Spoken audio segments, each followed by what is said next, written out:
بسم الله الرحمن الرحیم. الحمد لله رب العالمین و صلاة و السلام علی اشرف الانبیاء والمرسلین و علی آله و صحبه اجمعین. بینندگان عزیز و گرامی، السلام علیکم و رحمت الله و برکاته. در خدمت شما عزیزان هستیم با قسمت دیگری از برنامه حجت بی حجت.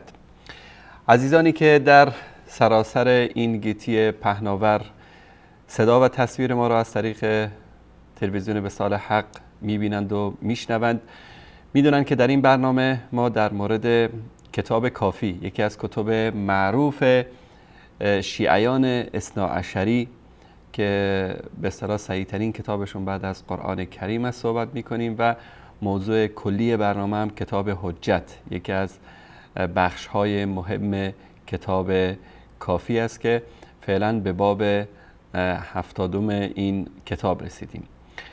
موضوع این هفته ما در مورد این است که آیا ائمه اهل بیت یا همون امامان 12 گانه‌ای که شیعیان به اونها اعتقاد دارند جانشینان الهی در زمین هستند یا خیر؟ در این باب تعدادی از روایت ها و احادیث جعلی و دروغ آوردن که این رو ثابت بکنن که ائمه جانشینان و خلیفت الله هستند در زمین، که انشاءالله ما در مورد این روایت ها صحبت خواهیم کرد و مثل همیشه هم در خدمت حضرت مولانا عبدالقدوس دهقان هستیم که ما و شما عزیزان انشاءالله از این برنامه استفاده بکنیم و با چهره واقعی این دین فروشان و مذهب فروشان رافضی بیشتر آشنا بشیم. حضرت مولانا خوش آمدید. سلامت باشید. بنده خدمت جناب علی و تمامی بینندگان عزیز و ارجمند در ابتدای این برنامه عرض ادب و سلام دارم و امیدوار هستم که الله متعال تمامی ما و شما را توفیق بدهد که راه هدایت را آنگونه که هست انشاءالله دریابیم و بر این راه و مسیر انشاءالله گام برداریم. بله. در هفته گذشته حضرت مولانا در مورد این که آیا ائمه خزانه‌داران علم الهی هستند و مقداریم در مورد علم غیب اونها صحبت کردیم. در بین انسان ها، خاصا در بین مسلمان ها، این گونه مطرح است که انسان خلیفت الله هست در زمین. آیا این بابی که اینها این عنوان رو براش گذاشتن ویژگی‌های خاصی رو برای ائمه اهل بیت علیهم السلام و رضی الله عنهم منهای 12 در نظر گرفتن یا طبق همون برداشت کلی مسلمان ها است؟ الحمدلله رب العالمین و صلی الله علی نبینا محمد و علی آله و صحبه اجمعین. در هفته گذشته در مورد این که آیا ائمه شیعه آنگونه که راویان شیعه ادعا می‌کنند خزانه‌داران علم الهی بودند یا خیر، مطالبی رو عرض کردیم و دیدیم که این عنوان و این باب اساساً با آیات قرآن کریم و احادیث رسول الله صلی الله علیه و سلم و از اون گذشته سیره و روش زندگانی رسول الله صلی الله علیه و سلم و ائمه اهل بیت در واقع با در تضاد بود. باب دیگری رو که به عنوان باب 70 هست اینجا مطرح کرده آقای کلینی. عنوان باب این است که ان الائمه علیهم السلام خلفاء الله عز وجل فی ارضه و ابوابه التي منها یؤتی. به عنوان یک مطلب مسلم و یک عقیده مورد تأیید این رو آورده و این رو در واقع عنوان باب قرار داده که ائمه اثنا عشر 12 گانه خلیفه های الله متعال در روی زمین هستند، خلفاء الله عز وجل فی ارضه، و گذشته از این هم این جمله رو اضافه کرده که ابواب الهی هستند، درهایی هستند که انسانها توسط این درها و به وسیله این درها می توانند که به الله متعال برسند. این یک ادعای در واقع بیش نیست و چه بسا که بسیاری از مردم هم فریب این گونه شایعات رو خوردند، به صورت کلی معتقد باشند که انسان یا ائمه خلیفه الله بر روی زمین هستند. به صورت کلی همان گونه که شیخ الاسلام ابن تیمیه رحمت الله علیه می‌فرمایند که به صورت عمومی اگر تمام شیعیان یکی از دو محور اساسی را، یا نقل صحیح را یا عقل سلیم را، این رو محور اساسی قرار بدند در نگریشی که به دین خود دارن، به باور خود دارن، به اعتقادات و روایات خودشون دارن، مطمئناً به حق و حقیقت میرسن. اما متاسفانه علمای شیعه یا روات شیعه، اون کسانی که مذهب شیعه رو تبلیغ میکنن، نه از نقل صحیحی برخوردار هستند و متاسفانه عقل سلیم رو هم از مردم رو بودند، به مردم اجازه ندادند که در این زمینه در واقع تدبر بکنند، تأمل بکنند، آیات قرآن کریم رو بخونند و بفهمند، یا اینکه به روایات شیعه حتی از دسترس عموم شیعه در واقع به دور هست، بنابر موانعی نمیتونند از این استفاده بکنند، یا آشنایی با زبان عربی رو ندارند، یا قدرت تجزیه و تحلیل رو ندارند. به هر صورت از محتوای این روایات و واقعیت و کنه این روایات در واقع اطلاع ندارند. و من معتقد هستم که تمامی شیعیان اگر معیار اصلیشون نقل صحیح باشد یا عقل سلیم باشد، هر کدام از این را که مبنای کار خودشون قرار بدند در بازنگری اندیشه ها و اعتقاداتشون و اون چیزی که به عنوان دین و آیین به اونها رسیده، هر کدام این دو مورد را که محور و معیار قرار بدهند، مطمئناً انشاءالله که به هدایت خواهند رسید و حقیقت را در خواهند یافت. ادعایی که آقای کلینی کرده در اینجا این هست که ائمه خلیفه های الهی هستند. ائمه خلیفه های الهی هستند. خلیفه به معنی جانشین است. خلیفه به معنی جانشین است. به طور مثال اهل سنت و الجماعت و تمام انسانهای روی زمین معتقد بر این هستند که خلیفه رسول الله ابوبکر بود. یعنی این که بعد از رسول الله صلی الله علیه وسلم کسی که بر مسند خلافت نشست، در جای ایشان نشست و به عنوان ولی امر مسلمانان، حاکم مسلمانان مطرح شد، ابوبکر صدیق رضی الله تعالی عنه هست. پس بنابراین خلیفه به معنی جانشین هست، به معنی نایب و قائم مقام هست و نیاز به خلیفه اساساً در وقتی هست که اصل وجود نداشته باشه، ما به نایب نیاز داریم. در تا زمانی که اصل وجود داره نیازی به نایب و نیازی به جانشین و خلیفه در واقع نیست. این ادعا را آقای کلینی برگرفته از آیه هست در قرآن کریم در سوره بقره که الله متعال در آیه 30 سوره بقره می‌فرماید که و اذ قال ربک للملائکه انی جاعل فی الارض خلیفه.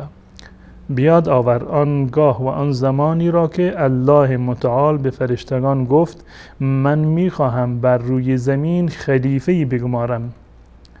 قالوا اتجعل فیها من یفسد فیها و یسفک الدماء.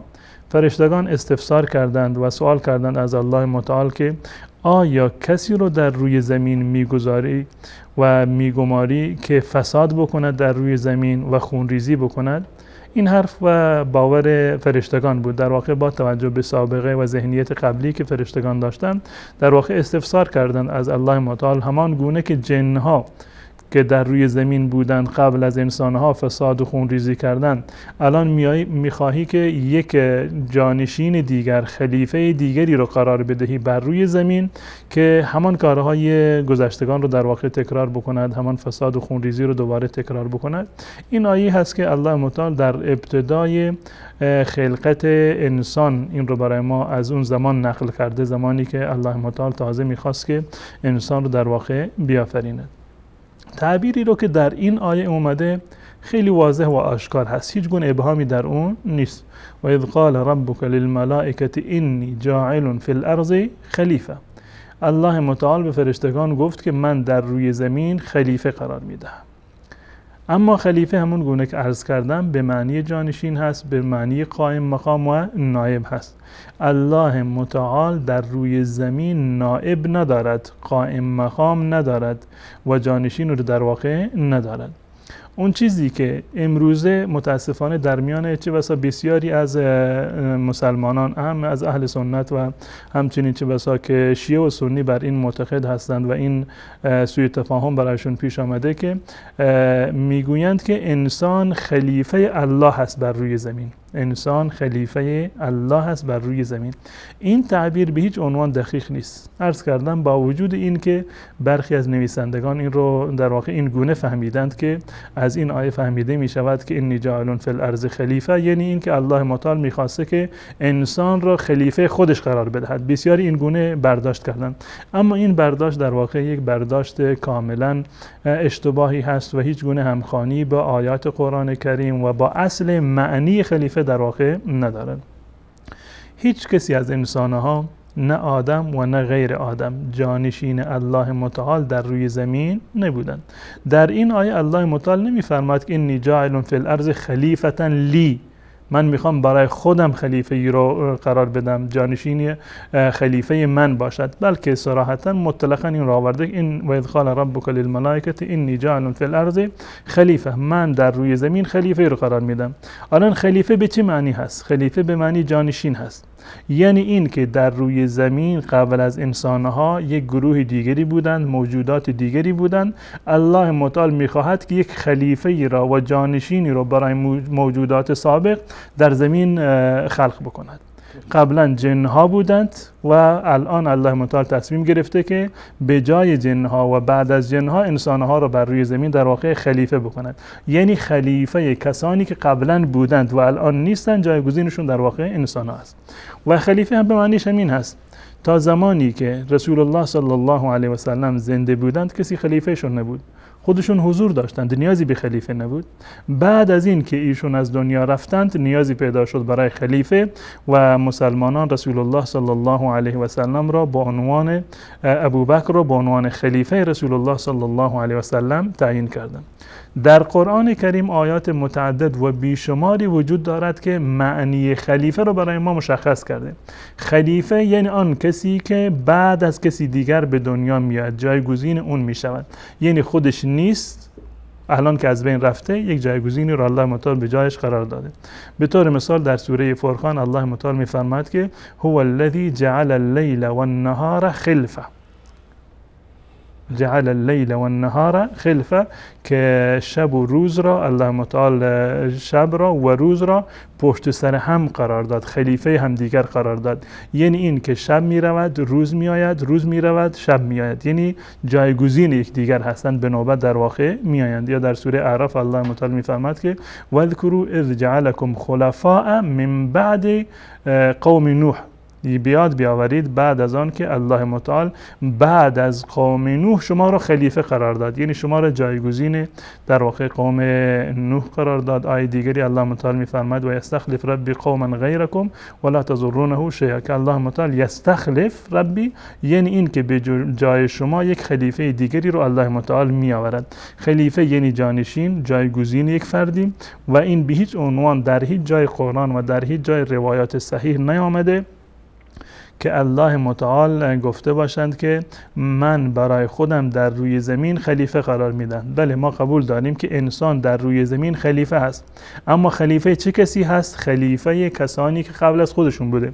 این نسلی که امروز ما هستیم، ما خلیفه هستیم از نسل گذشته ما، و نسل گذشته ما خلیفه بودن از نسل قبل از خودشون، و به همین گونه تا زمانی که به حضرت آدم علیه السلام میرسیم و به صورت کلی کل بشری و انسانها خلیفه هستند برای جنهایی که قبل از انسانها بر روی زمین در واقع زندگی میکردند.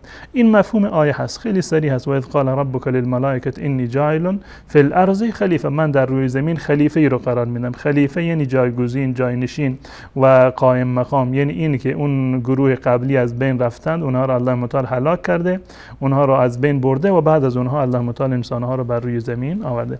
پس بنابراین به صورت کلی و دقیق اگر بنگریم، این که انسان در روی زمین خلیفت الله باشد، نه انسان به صورت کلی خلیفت الله هست، نه پیامبران الهی خلیفت الله بودند، و حتی ائمه و بقیه انسانها به هیچ عنوان کسی خلیفت الله بر روی زمین نبوده، نه فرشتگان نه انسانها، هیچ کسی خلیفه الله بر روی زمین نیستند. انسان خلیفه هست در روی زمین به این معنی که جانشین جنها و در واقع موجودات هست که قبلا بر روی زمین در واقع زندگی میکردن. اما متاسفانه آقای کلینی بنابر باور غلط و بنابر این سوء تفاهمی که در واقع بسیار از مردم داشتند و دقت نکردند به آیه قرآن کریم، این شاید این باور رو داشته که انسانها خلیفه بر روی زمین هستند. و جالب اینجا هست که بالفرض ما قبول بکنیم که انسان خلیفه الله متعال بر روی زمین باشد، که چون این چیزی امکان نداره. عرض کردم که هم از نظر آیات قرآن و هم از نظر روایات و از نظر عقل بشری هم چنین چیزی در واقع امکان پذیر نیست. بالفرض که بپذیریم که انسان، اون که الله متعال در قرآن کریم فرموده که انی جاعل فی الارض خلیفه، که انسان را خلیفه خودم قرار میدهم، به هیچ عنوان این در واقع اختصاصی به ائمه نخواهد داشت. بالفرض این که انسانها را خلیفت الله در روی زمین قرار بدهیم، هیچ گونه اختصاصی به ائمه نخواهد داشت، بلکه برعکس یک نوع قدحی و یک نوع ایرادی بر ائمه در واقع وارد می شود. زیرا که الله متعال در این آیه صراحتا می فرماید و اذ قال ربک للملائکه انی جاعل فی الارض خلیفه. خب من میخوام که خلیفه رو در روی زمین قرار بدم. آقای کلینی میگوید که خلیفت الله یعنی ائمه 12. ائمه 12 یعنی خلیفه الهی بودند. فرشتگان در مورد ائمه 12 چی گفتند؟ قالوا اتجعل فیها من یفسد فیها و یسفک الدماء. یعنی این که فرشتگان در مورد ائمه شیعه این حرف رو در واقع زده باشند. اگر ما قبول بکنیم که یعنی خلیفت الله در روی زمین ائمه 12 هستند، باید دنبال آیه رو هم قبول بکنیم که این در مورد خود ائمه شیعه هست و از دیدگاه فرشتگان در واقع ائمه شیعه فاسد و آدمکش و خونریز در روی زمین بودند. عرض کردم که بنابر دیدگاهی که ما داریم هیچ گونه عیب و ایرادی نه بر ائمه شیعه هست و نه بر بقیه در واقع انسانها خلیفت الله نیستند. و بالفرض اگر الله متعال بخواهد که خلیفه رو در روی زمین قرار بدهد، چرا اساساً یک کسی رو که خونریز هست و سفاک هست فساد میکند اون رو انتخاب بکند؟ قطعاً چنین کسی رو هیچ کسی به عنوان خلیفه و جانشین خودش انتخاب نمی کند.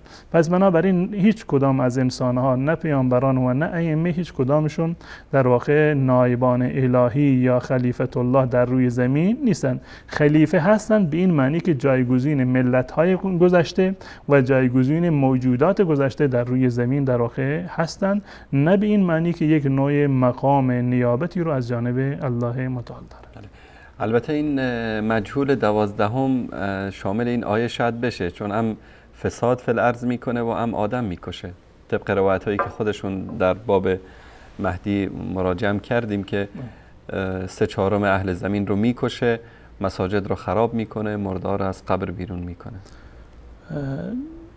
کسی هم که این کار رو در واقع انجام بده یعنی همون مصداق فرموده در واقع فرشتگان هست، و کسی که اهل فساد و خونریزی در روی زمین باشه به تصریح آیات قرآن و احادیث رسول الله و به اجماع تمام مسلمانان لیاقت نیابت و جانشینی رو به هیچ عنوان نخواهد داشت. جناب مولانا، میدونیم که جناب آقای کلینی بیش از 20 سال خیلی زحمت کشیدن و خلاصه شبانه روزی روایت ها رو گشتن و در این ابواب ترتیب دادن و در این باب چند روایت داریم و وضعیت این روایت ها چطوریه؟ روایت این باب دوستان اگر نمایش بدن این کتاب رو تا اینکه خود روایات رو ببینیم و باب را، که در این باب آقای کلینی این عنوان رو گذاشته که ان الائمه علیهم السلام خلفاء الله عز وجل، خلیفه های الهی هستند در روی زمین، و ابوابه التي منها یؤتا، و دروازه هایی هستند و باب هایی هستند که با توسط این باب و دروازه انسان میتواند که به الله متعال برسد. روایت اول و دوم و سوم، یعنی مجموعاً در این باب 3 روایت در واقع بیشتر نیومده. 3 تا روایت در اینجا هستند که در این 3 روایت آقای کلینی آورده و ادعا کرده که در واقع از این 3 روایت این برداشت می شود که ائمه شیعه خلفا و جانشینان الله متعال در روی زمین هستند. 3 تا روایت بیشتر نیست. واقعا زحمتی که آقای کلینی برای نابود کردن اسلام کشیده، من فکر نمی کنم که در طول تاریخ کسی چنین زحمتی رو کشیده باشه، که متاسفانه تا امروز هم زحمت هایشان دارد در حال ثمر دادن هست و یک گروهی و طیفی دارند از روایات جعلی این آقا دارند به نفع خودشون و در واقع از اسلام سوء استفاده میکنن. به هر صورت موضوع این روایات رو و اون چیزی رو که در این روایت اومده خدمت بینندگان عزیز من بعداً عرض خواهم کرد. اما این 3 روایتی رو که آقای کلینی در اینجا آورده بنابر اعتراف آقای ملا باقر مجلسی هیچ کدام در واقع صحیح نیست. یک بابی رو آورده با چندین روایت و یک عنوانی رو در واقع یک عقیده رو، عقیده شیعه عقیده دارند که ائمه جانشینان الله متعال هستند، اما این باور و عقیدهشون به هیچ عنوان سازگاری و همخوانی ندارد با آیات قرآن کریم و روایت صحیح هم در این زمینه وجود ندارد و با عقل سلیم هم در واقع در تعارض هست که عرض خواهم کرد. در کتاب مرآت العقول و جلد دوم این کتاب که بارها دوستان این کتاب را دیدن و این باب ان الائمه خلفاء الله عز وجل فی ارضه و ابوابه التي منها یؤتی 3 تا روایت داریم. در مورد روایت اول آقای مجلسی اظهار نظر کرده که ضعیف. روایت اول روایت ضعیفی هست و روایت دوم هم که در همین صفحه هست جلد 2 صفحه 350 باز هم آورده که روایت دوم هم ضعیف هست. روایت دوم هم ضعیف است، یعنی روایت اول و دوم ضعیف. و در مورد روایت سوم در صفحه بعد اظهار نظر کرده، صفحه 351 باب ان الائمه خلفاء الله فی ارضه روایت سوم هست الحدیث الثالث ضعیف علی المشهور. بنابر قول مشهور این روایت ضعیفی هست، اما مضمونش با روایات دیگری با سندهای دیگری روایت شده که به این مطلب هم ان شاءالله میپردازیم که مضمون این روایت سوم از همه روایات قبلیش در واقع جای تأمل بیشتری در واقع داره و دلیل بر عدم آشنایی آقایون با در واقع کلام الله مجید و قرآن و کلام پروردگار هست. الان از نظر اصولی وقتی که یک بابی حتی یک روایت صحیح نداشته باشه، یعنی اصل مطلب در واقع چیکار هست؟ قابل قبول نیست، باطله. وقتی که برای یک عنوان باب، یعنی یک از ایرادهای جدی هست که بر کتاب اصول کافی وارد هست. احیانا مواردی رو قبلا ما نشون دادیم که عنوان باب رو آورده، یک چیز رو به عنوان عقیده خودشون به عنوان یک اصل و به عنوان ترجمه الباب عنوان اصلی انتخاب کرده، اما در زیر این باب و در محتوای این باب حتی یک روایت صحیح وجود نداره. یعنی این که یک حرف ادعای باطل و بیجا هست که به هیچ عنوان دلیلی برای اثباتش در واقع نیست. اینها رو جمع بکنیم اینها مجمع اباطیل هستند، مجموعه اباطیل و ادعاهای باطلی هستند که در واقع شیعه دلشون رو به اون خوش کردن. این روایتی که در اینجا هست دوستان اگر اینو نمایش بدند این باب را 3 تا روایت هست، هر 3 روایت از یک نفره. هر 3 روایت از 3 نفره. روایت اول حسین ابن محمد اشعری عن معلا ابن محمد، معلا فرزند محمد این روایت کرده با سند خودش از امام رضا. روایت دوم عنه از همین فرد اولی حسین ابن محمد اشعری عن معلا، یعنی باز هم این 2 نفر با هم دیگر شریکن در این زمینه، عن معلا که همون معلا ابن محمد هست. روایت سوم حسین ابن محمد باز هم خودش از معلا ابن محمد، یعنی 2 نفر با هم دیگر ساختند و باختند 3 روایت رو جعل کردند. حسین ابن محمد در هر 3 روایت وجود داره و معلا ابن محمد در هر 3 روایت در واقع وجود داره. جالب. در تمام این روایات فقط از 2 نفر هستند که در هر سندی در واقع اینو از هم دیگر دارن نقل میکنن. الان این معلا ابن محمد کی هست؟ معلا ابن محمد کی هست؟ برای معرفی کردنش من از مدتی هست تصمیم گرفتم که به همون قول آقای مجلسی اکتفا بکنم و دنبال سراغ راویان در واقع نروم، اما چون که این باب در واقع یک ویژگی خاصی رو داره که تمام روایاتش از این فرد هست و همچنین ابواب دیگر و روایات دیگری که هستند، من مجبور شدم که نظر آقای نجاشی رو در مورد معلا ابن محمد در واقع خدمت بینندگان عزیز اینو نمایش بدم. در کتاب رجال نجاشی دوستان اینو همیشه دیدند و مشاهده کردند. رجال نجاشی که یکی از قدیمی ترین کتاب‌های رجالی شیعه هست که در اصل در واقع فهرست نویسندگان شیعه هست و در ضمن اظهار نظر هم کرده در مورد خود اون فرد. ایشون در یک جلد هست در صفحه 400 این کتاب و در ترجمه و در عنوان 1117 معلا ابن محمد بصری، این قسمتی رو که من نمایش دادم رنگیش کردم، اینو همه بینندگان عزیز فکر کنم اینو خودشون بفهمن. ابوالحسن که معروف بوده به ابوالحسن مضطرب الحدیث والمذهب، این انسان کسی هست که آشفته دین و حدیث هست، یعنی هم دین و مذهبش آشفته هست، پریشان هست، و هم حدیثش، یعنی نه حدیث درستی داره و نه مذهب درستی داره. یک انسان پریشان گویی هست و که هم از نظر اعتقادی و مذهبی و هم از نظر گفتاری روایاتش روایات مضطربی هستند. بیشتر از این نیازی نیست که دنبال کتاب‌های دیگر برویم و از این آقا در واقع ما سخن بگوییم. خب این آقای معلا ابن محمد یا قبل از اون حسین ابن محمد اشعری و همچنین کسانی که معلا ابن محمد از اونها روایت میکنند انسان‌های بسیار ضعیفی هستند. این معلا ابن محمد واقعا دیگه یعنی نهایت ضعف است. جالب اینجا هست که من نمیدونم آقای کلینی در 20 سال تمام که معتقد به ولایت در واقع ائمه اثنا عشر بوده، معتقد به این است که ائمه اونها خلفای الله متعال در روی زمین هستند، چرا غیر از روایت معلا ابن محمد یا غیر از این فرد روایات کسان دیگری رو در این کتاب در واقع ذکر نکرده؟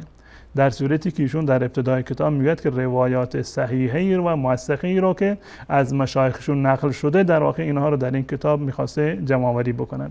در صحیح ترین کتاب شیعه و مهمترین بابی که در این کتاب هست و یکی از مهمترین عنوانهایی که هست فقط از معلا ابن محمد هست و تمام روایت فقط از همین باب. این باب رو در واقع به جای این که اسمش رو میگذاشت که ان الائمه خلفاء الله عز وجل، میگفت باب و معلا ابن محمد، فکر کنم که خیلی مناسب تر بود و با عنوانش در واقع جور در می آمد. اما واقعیت این است که این تنها یگانه بابی نیست که همه روایاتش از معلا ابن محمد هست. نمونه های دیگری هم در این کتاب وجود داره. من فقط یک نمونه دیگر رو خدمت بینندگان عزیز به عنوان شاهد نمایش میدم.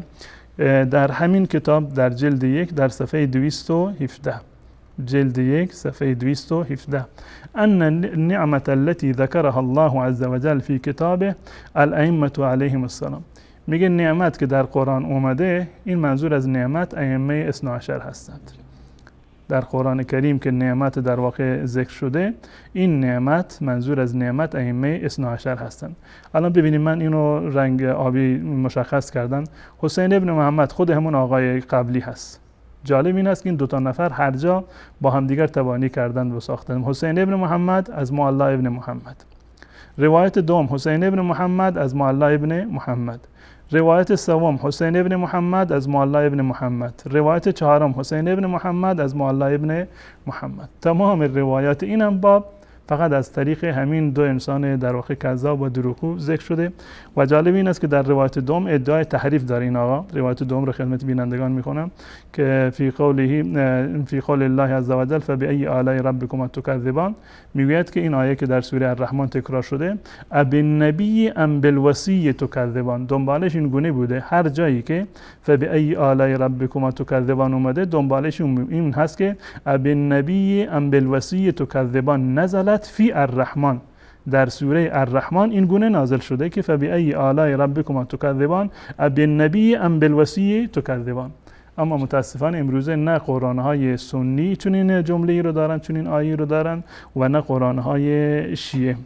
و یکی دیگر از یعنی به خاطر این که این آقا دیگه خیلی برای ما مهمه که اون روایت بابی که ما داریم همیشه هم از این آقا هست، روایت باب ان النعمه هم از کل این آقا هست و ایشون شاهکارهای خیلی زیاد دیگری رو داره.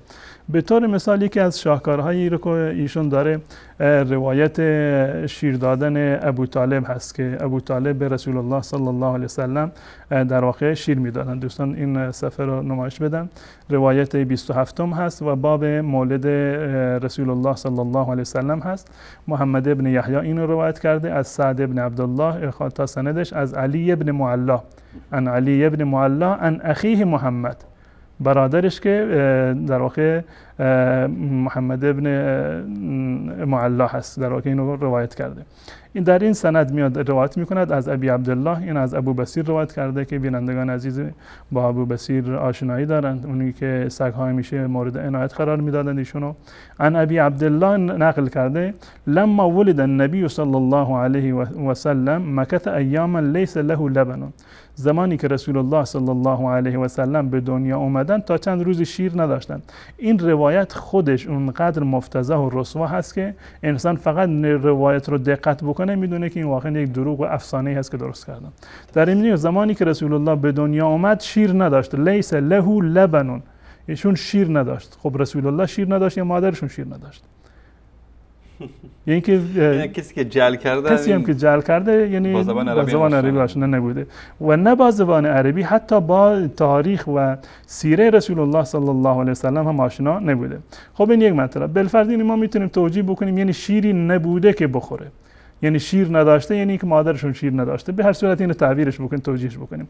فالقاه ابو طالب علی ثدی نفسه، ابو طالب رسول الله صلی الله علیه و سلم را بر روی سینه خودش و پستان خودش انداخت. فانزل الله فیه لبنا، و الله متعال در پستان ابو طالب شیری رو ایجاد کرد. فرضع منه ایاما، تا چند روز رسول الله از ابو طالب شیر میخورد. حتی وقع ابو طالب علی حلیمه السعدیه، تا زمانی که ابو طالب حلیمه سعدیه رو در واقع پیدا کرد. فدفعه الیها، ابو طالب رسول الله صلی الله علیه و سلم را به حلیمه سعدیه داد. الان هر انسان عاقلی رو، مسلمانی رو که اندک آشنایی با سیرت رسول الله صلی الله علیه و سلم دارد، اولین سرپرست رسول الله صلی الله علیه و سلم چه کسی بوده؟ عبدالمطلب بوده. احسناً ابو طالب در اون زمان هیچ کاری بوده. زمانی که پدر ابو طالب زنده بوده، ابو طالب چه کاره هست؟ و اون کسی که سرپرست رسول الله صلی الله علیه و سلم بود عبدالمطلب بود، نه ابو طالب. و اون کسی که حلیمه سعدی پیشش رفت و رسول الله صلی الله علیه و سلم تحویل اون دادن عبدالمطلب بود، نه ابو طالب.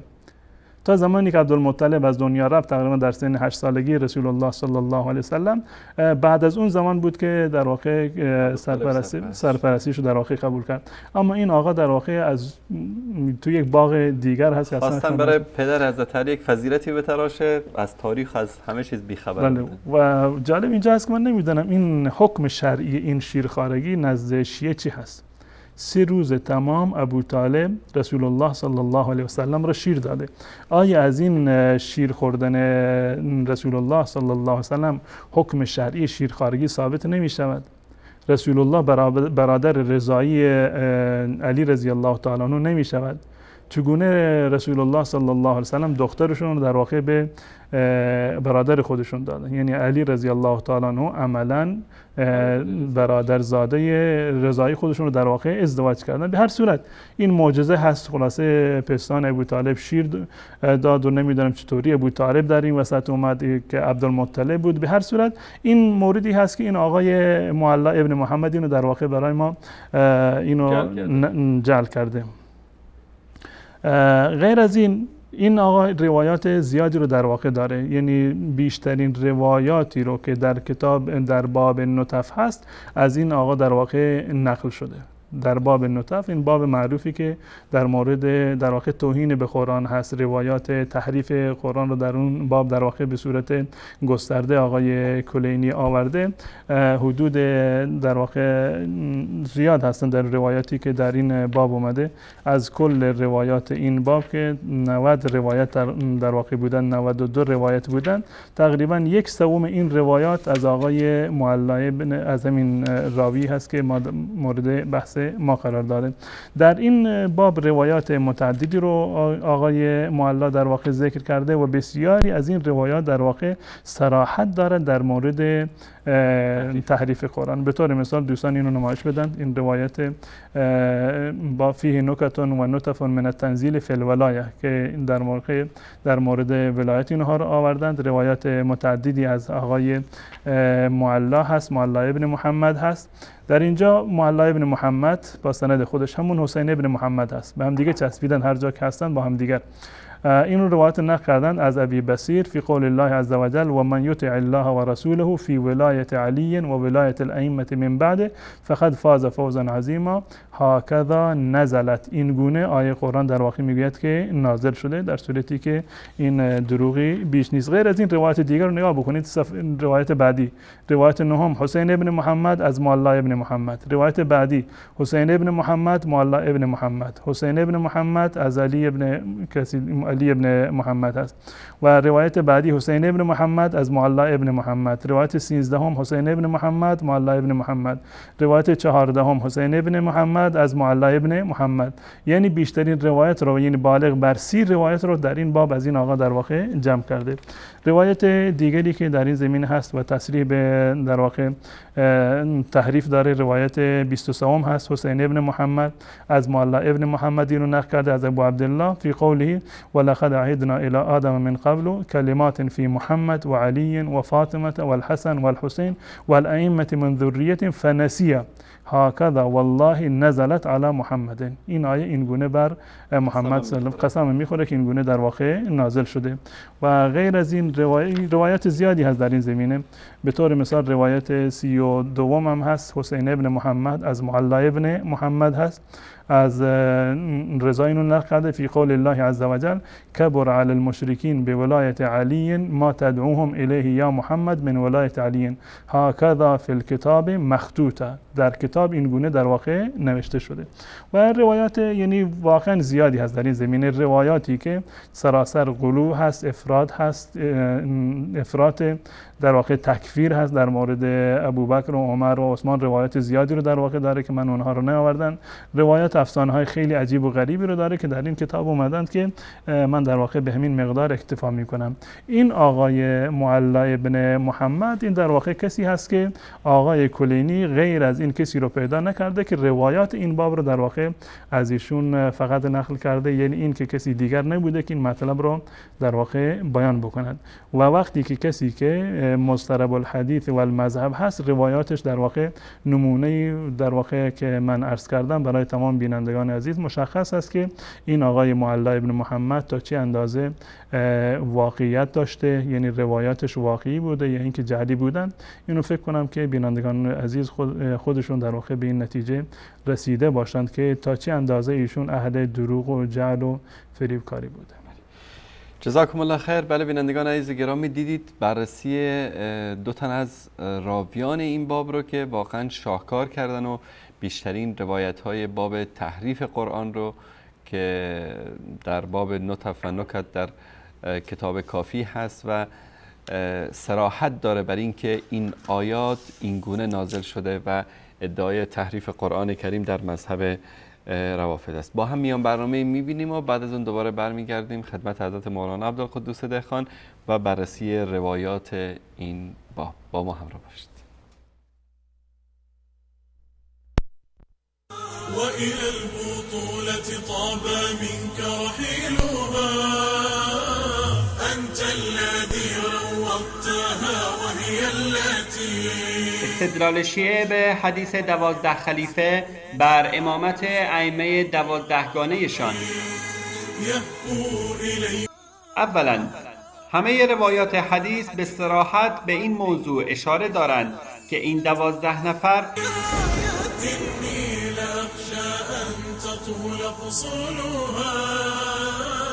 من انت قال المجد لي متعجبا.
با سلامی دوباره خدمت بینندگان عزیز گرامی، رسیدیم به بررسی متون این سه روایتی که واقعا آقای کلینی خیلی زحمت کشیدن و این سه روایت ضعیف رو در این صحیح ترین کتاب شیعیان اثنا عشری بعد از قرآن کریم صحیح ترین کتابشون در این بابی که میخواد ثابت بکنه که ائمه خلفاء الله در زمین هستن و به قول خودش و ابواب التی منها یؤتا، ببینیم که متن این روایات چگونه است.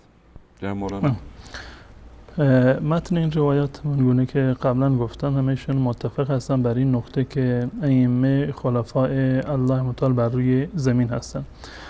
اما قبل از این که به متن روایت من بپردازم، موردی رو که من در مورد شیر دادن ابو طالب در واقع ذکر کردم، دوستان اگر نمایش بدن، در اینجا راوی هست به نام علی ابن معلا از برادرش عن اخیه محمد، یعنی که این ظاهرا میشود محمد ابن معلا میشود. اگر برادر علی ابن معلا هست میشود محمد ابن معلا، که این راوی که مورد بحث و بررسی ما هست معلا ابن محمد هست. ظاهرا در اینجا یا اینکه بنده اشتباهی اینو تلفظ کردند یا واقعا در خود روایت اشتباهی رخ داده باشه. به هر صورت اگر برادرش محمد ابن معلا باشه، شاید یک فرد دیگری باشه که نیاز به تحقیق و بررسی بیشتری در اینجا در واقع داره. اگر محمد ابن معلا هست، و ظاهرا این روایت از این راوی این باب که معلا ابن محمد است شاید نباشه. این مورد رو من تصحیح بکنم خدمت بینندگان عزیز. اما در مورد متون این روایاتی که در واقع آورده، ادعایش هم این است که ائمه خلفای الله بر روی زمین هستند. دوستان نمایش بدن روایت اول رو از چندین نفر اینو در واقع روایت کرده. روایت اول از ابوالحسن هست، امام ابوالحسن رضا، یقول الائمه خلفاء الله عز وجل فی ارضه. ایشون گفتند که ائمه جانشینان الله در روی زمین هستند. روایت بعدی از ابو عبدالله هست الاوصیاء هم ابواب الله عز وجل التي منها یؤتی منها ولولاهم ما عرف الله عز وجل و بهم احتج الله تبارک و تعالی علی خلقه. این در واقع در مورد قسمت دوم ترجمه باب هست که ابواب التي منها یؤتی. در مورد این که ائمه خلفای الله هستند در روایت دوم چیزی نیومده. در روایت سوم که حسین ابن محمد از معلا ابن محمد هست از وشا از عبدالله ابن سنان اینو در واقع نقل کرده. میگوید که سألت ابا عبدالله، من از ابو عبدالله میگوید من سوال کردم در مورد این آیه ان قول الله جل جلاله وعد الله الذين آمنوا منكم وعملوا الصالحات ليستخلفنهم في الارض كما استخلف الذين من قبلهم، که الله متعال وعده داده کسانی را که ایمان و عمل صالح انجام دادند به این که اونها را خلیفه قرار میدهد در روی زمین، همان گونه که پیشینیان را بر روی زمین خلیفه قرار داد. قال هم الائمه. ایشون فرمودند که در واقع امام ابو عبدالله فرمودند که مراد از کسانی که خلیفت الله قرار میگیرند در روی زمین، اونها در واقع ائمه اثنا عشر هستند. پس بنابراین در این باب دو روایت بر این مطلب تصریح کردند که مراد از استخلاف یا خلیفت الله در روی زمین اونگونه که تعبیر میکنند ائمه اهل بیت هستند و استدلالی که کرده در واقع از همین این آیه در واقع هست. روایت اول و روایت دوم در واقع مطلبی برای گفتن یا نقد کردن در واقع ندارند، گرچه تمام این روایت به استثنای روایت دوم در واقع همین مطلب را ادعا کردند که ائمه شیعه جانشینان الله بر روی زمین هستند و مهمترین آیه‌ای که از اون استدلال کرده همین آیه هست وعد الله الذين آمنوا منكم وعملوا الصالحات ليستخلفنهم في الارض كما استخلف الذين من قبلهم. الان با هم دیگر این آیه رو با هم دیگر نگاه میکنیم. آیه 55 سوره نور در واقع هست. الله متعال در این آیه وعده داده به مؤمنان و مسلمانان که آیه در واقع واضح و آشکار هست. الله متعال میفرماید که وعد الله الذين آمنوا منكم وعملوا الصالحات.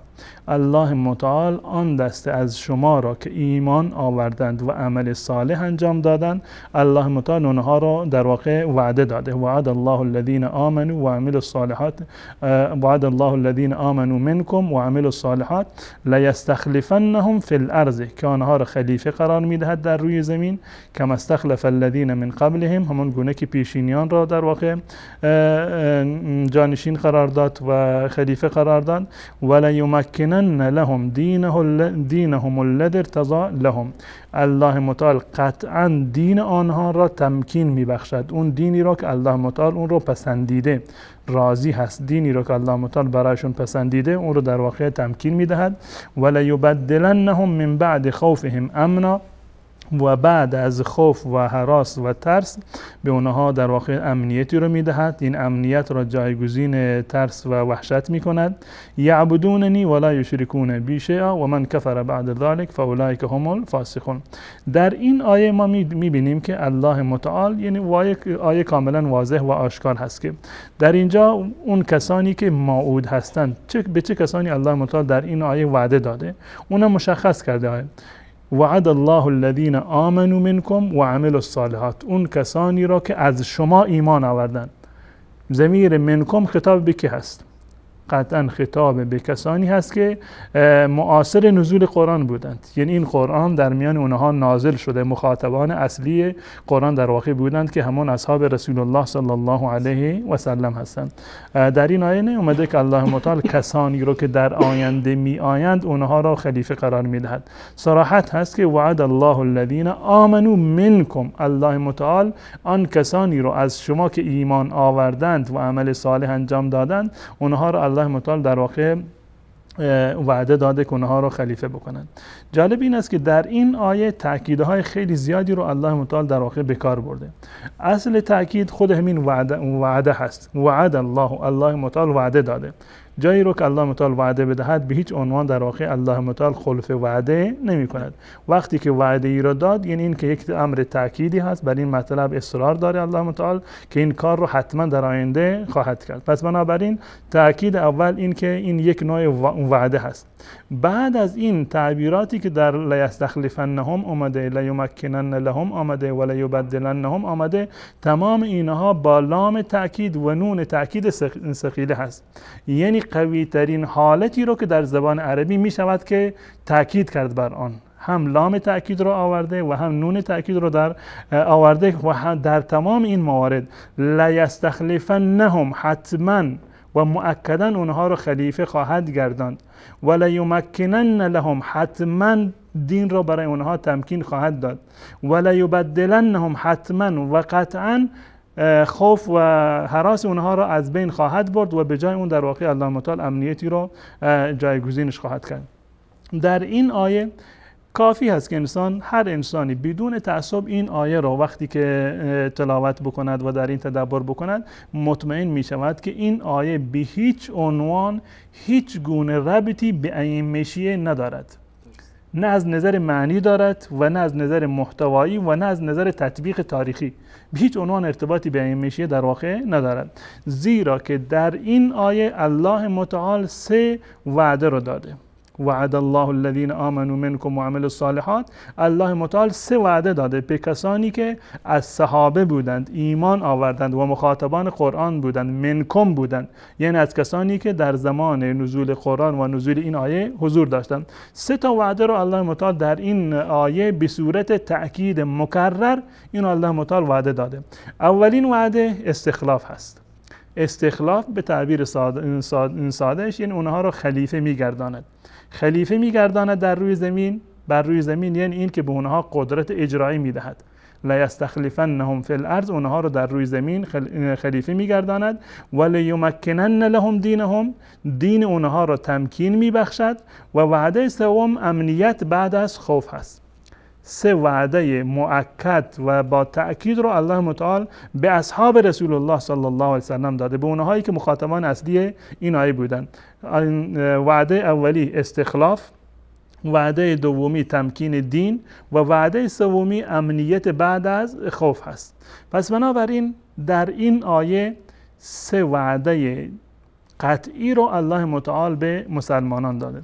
اون کسانی که به اونها وعده داده شده چه کسانی هستند؟ خود آیه مشخص کرده که وعد الله الذین آمنوا منکم، اون کسانی از شما را که در واقع ایمان آوردند. پس بنابراین مخاطبان این آیه یا اون کسانی که موعود لهم بودند صحابه رسول الله صلی الله علیه وسلم بودند.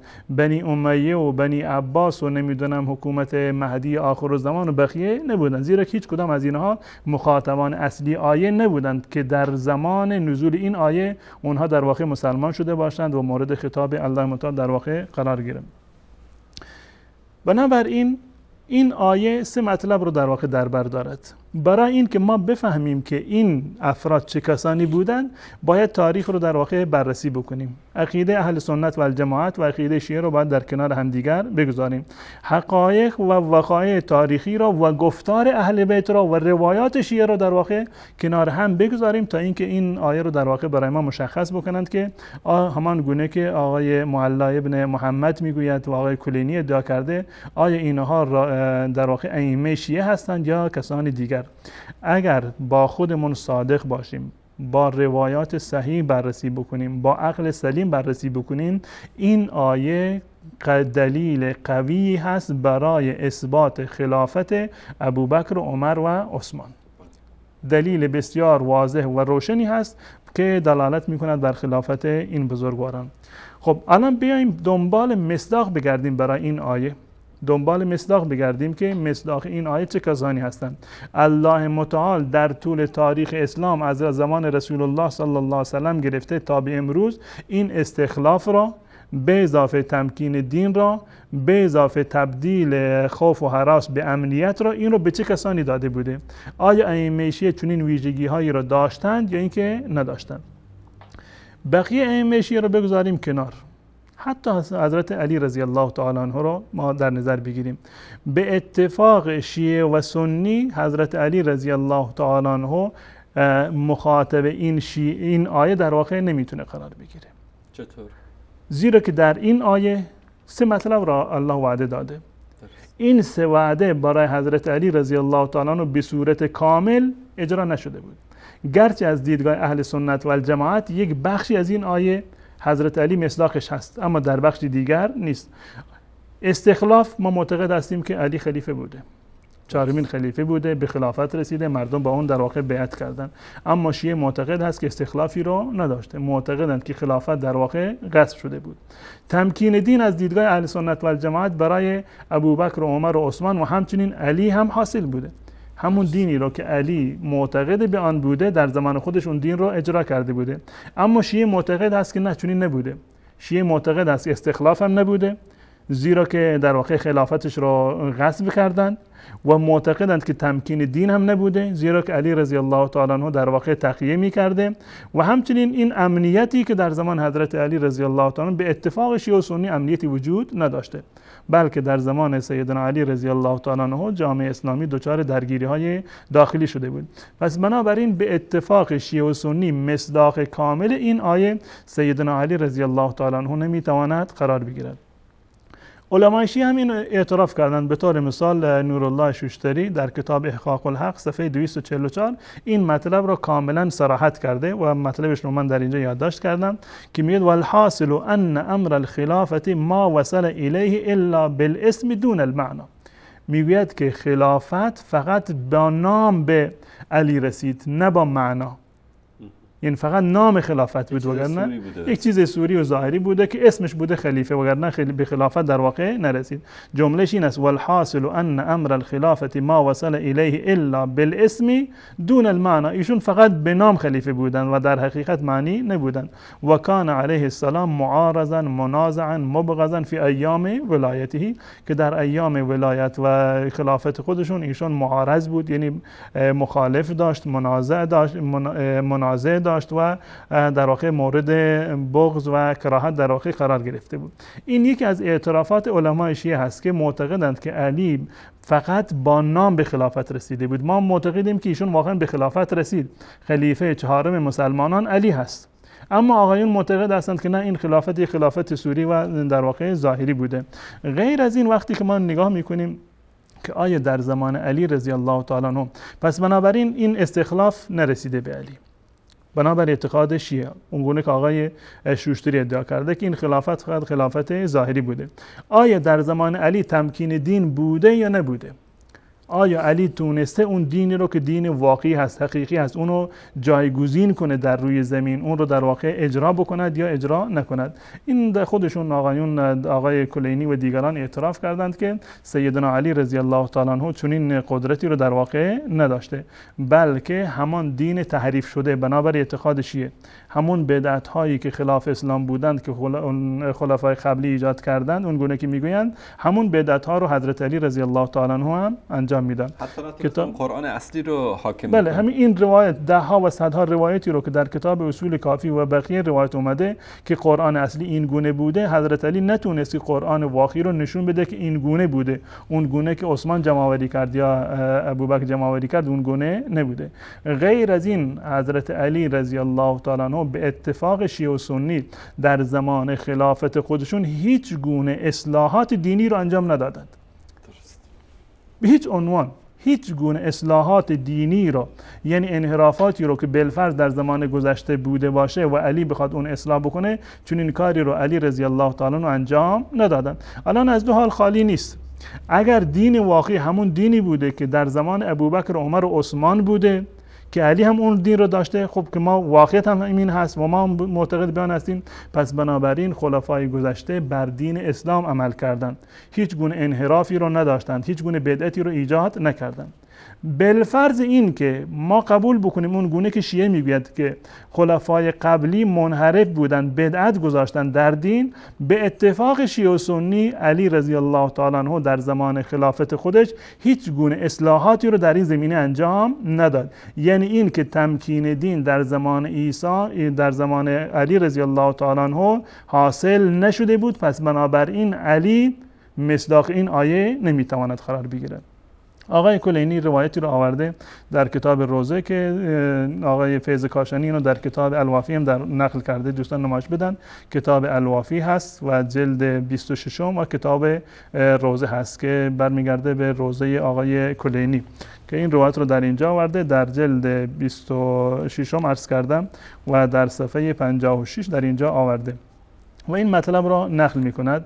میگوید که ثم اقبل بوجهه و حوله ناس من اهل بیته و خاصته و شیعته فقال قد عملت الولاة قبل اعمالا خالف فيها رسول الله صلی الله علیه و آله و سلم، که خلفای قبلی اعمالی رو انجام دادن بر خلاف رسول الله صلی الله علیه و سلم، یعنی تغییر دادن، مخالفت کردن با رسول الله صلی الله علیه و سلم، متعمدین لخلافه، عمدن این کار رو انجام دادن، ناقضین لعهده، پیمان پیامبر رو شکستن، مغیرین لسنتی، سنتش رو تغییر دادن. خب بالفرض ما قبول بکنیم که خلفای قبلی این کار رو انجام دادن، نقش علی در این زمینه چی بوده؟ نباید علی برای همین تغییرات در واقع مشوره داد که عرض خواهم کرد ولو حملت الناس علی ترکها، اگر من مردم را مجبور بکنم که اون بدعت ها رو ترک بکنند، و حولتها الی مواضعها، هر حکمی رو به جای خودش قرار بدم، و الی ما کانت فی عهد رسول الله صلی الله علیه و سلم لتفرق عنی جندی، این لشکر من از کنار من متفرق می شوند. یعنی این که عملا حضرت علی رضی الله تعالی عنه به خاطر این که مردم رو دور بر خودش نگه داشته باشه، هیچ گونه اقدامی رو در این زمین انجام نداشت و در ادامه انجام میده و میگه مواردی رو ذکر میکند. ارایتم لو امرت بمقام ابراهیم علیه السلام فرددت الى الموضع الذي وضعه فيه رسول الله، اگر مقام ابراهیم رو جایش عوض بکنم بذارم جایی که در زمان رسول الله بوده، و رددت فدک الى ورثه فاطمه، اگر فدک رو برگردانم به وارثان فاطمه، و رددت صاع رسول الله، صاع رسول الله رو بر بگردم، این پیمانه رسول الله به همون اندازه قبلی باقی میمونه. و موارد دیگری در اینجا در واقع ذکر میکند و تمام این موارد را و من جمله و نزعت النساء تحت رجال بغیر حق، و زنهایی رو از زیر مردانی که به ناحق در واقع در اختیار دارند اونها رو من بیرون بکشم. یعنی این که ازدواج‌های حرامی صورت گرفته و علی همچنان در واقع ساکت هست. الی آخر و یک مطلب خیلی طولانی است. در اینجا اعتراف کرده آقای کلینی با این روایتی که در اینجا آورده که علی رضی الله تعالی عنه تمام بدعت‌ها و خرافات و خلاف دینی رو که بالفرض در زمان خلفای قبلی انجام گرفته بوده تمام اونها رو در واقع عوض نکرده.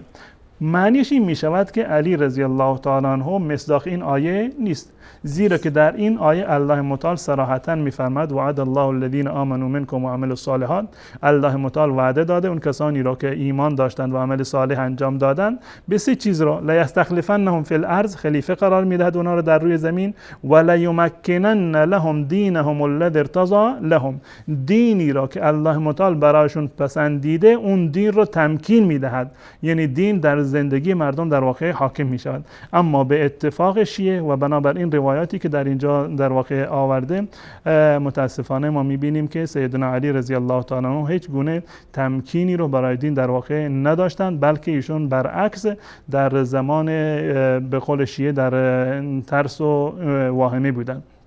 غیر از این خب این در مورد حضرت علی رضی الله تعالی عنه است.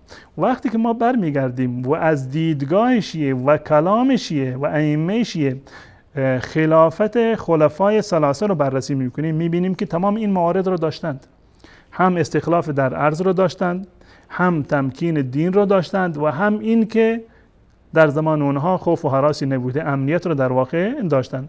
به طور مثال اصحاب رسول الله صلی الله علیه و سلم اجتماع کردند، با اجماع آرا حضرت ابوبکر صدیق رضی الله تعالی عنه رو در واقع انتخاب کردند، اون گونه که طبرسی در احتجاج خودش آورده و آقای مجلسی در مرآت العقول جلد 26 صفحه 188 این مطلب را آورده و صراحتا این رو آوردند که ما من الامه احد بایع مکرها غیر علی و اربعتنا، میگه از تمام امت یعنی تمام اصحاب رسول الله صلی الله علیه وسلم هیچ کسی با اجبار بیعت نکرده، یعنی تمام صحابه و اهل مدینه همهشون با رضایت خودشون رفتن پیش ابوبکر صدیق رضی الله تعالی عنه در واقع بیعت کردند، به جز 4 نفر، حضرت علی رضی الله تعالی عنه و این 4 نفر ما، ابوذر و مقداد و عمار، در واقع که این 4 نفر میگوید که اینا با یعنی اکراه اومدن بیعت کردن، اما تمام امت به اجماع و با میل دل خودشون رفتن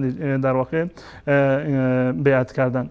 و غیر از این ما میبینیم که حضرت علی رضی الله تعالی عنه در واقع این رو اعتراف کرده در نهج البلاغه در جاهای متعددی از این کتاب که عرب در زمان ابوبکر و عمر و عثمان اجماع نظر داشتند، اتفاق نظر داشتند بر حضرت ابوبکر صدیق رضی الله تعالی عنه یا در زمان حضرت عمر رضی الله تعالی عنه. ایشون در کتاب نهج البلاغه خطبه 146 میگوید که والعرب اليوم و ان كانوا قلیلا فهم كثيرون بالاسلام، میگه عرب ها، یعنی در اینو در زمان مشوره به حضرت عمر رضی الله تعالی عنه اینو میگوید که عرب در امروز با این که کم هستند اما با اسلام زیاد هستند، یعنی چون که مسلمان هستند و اسلام را دارند پس بنابراین خیلی قوی هستند و عزیزون بالاجتماع، به خاطر همدستی که دارند، یک پارچگی که دارند قدرتمند هستند.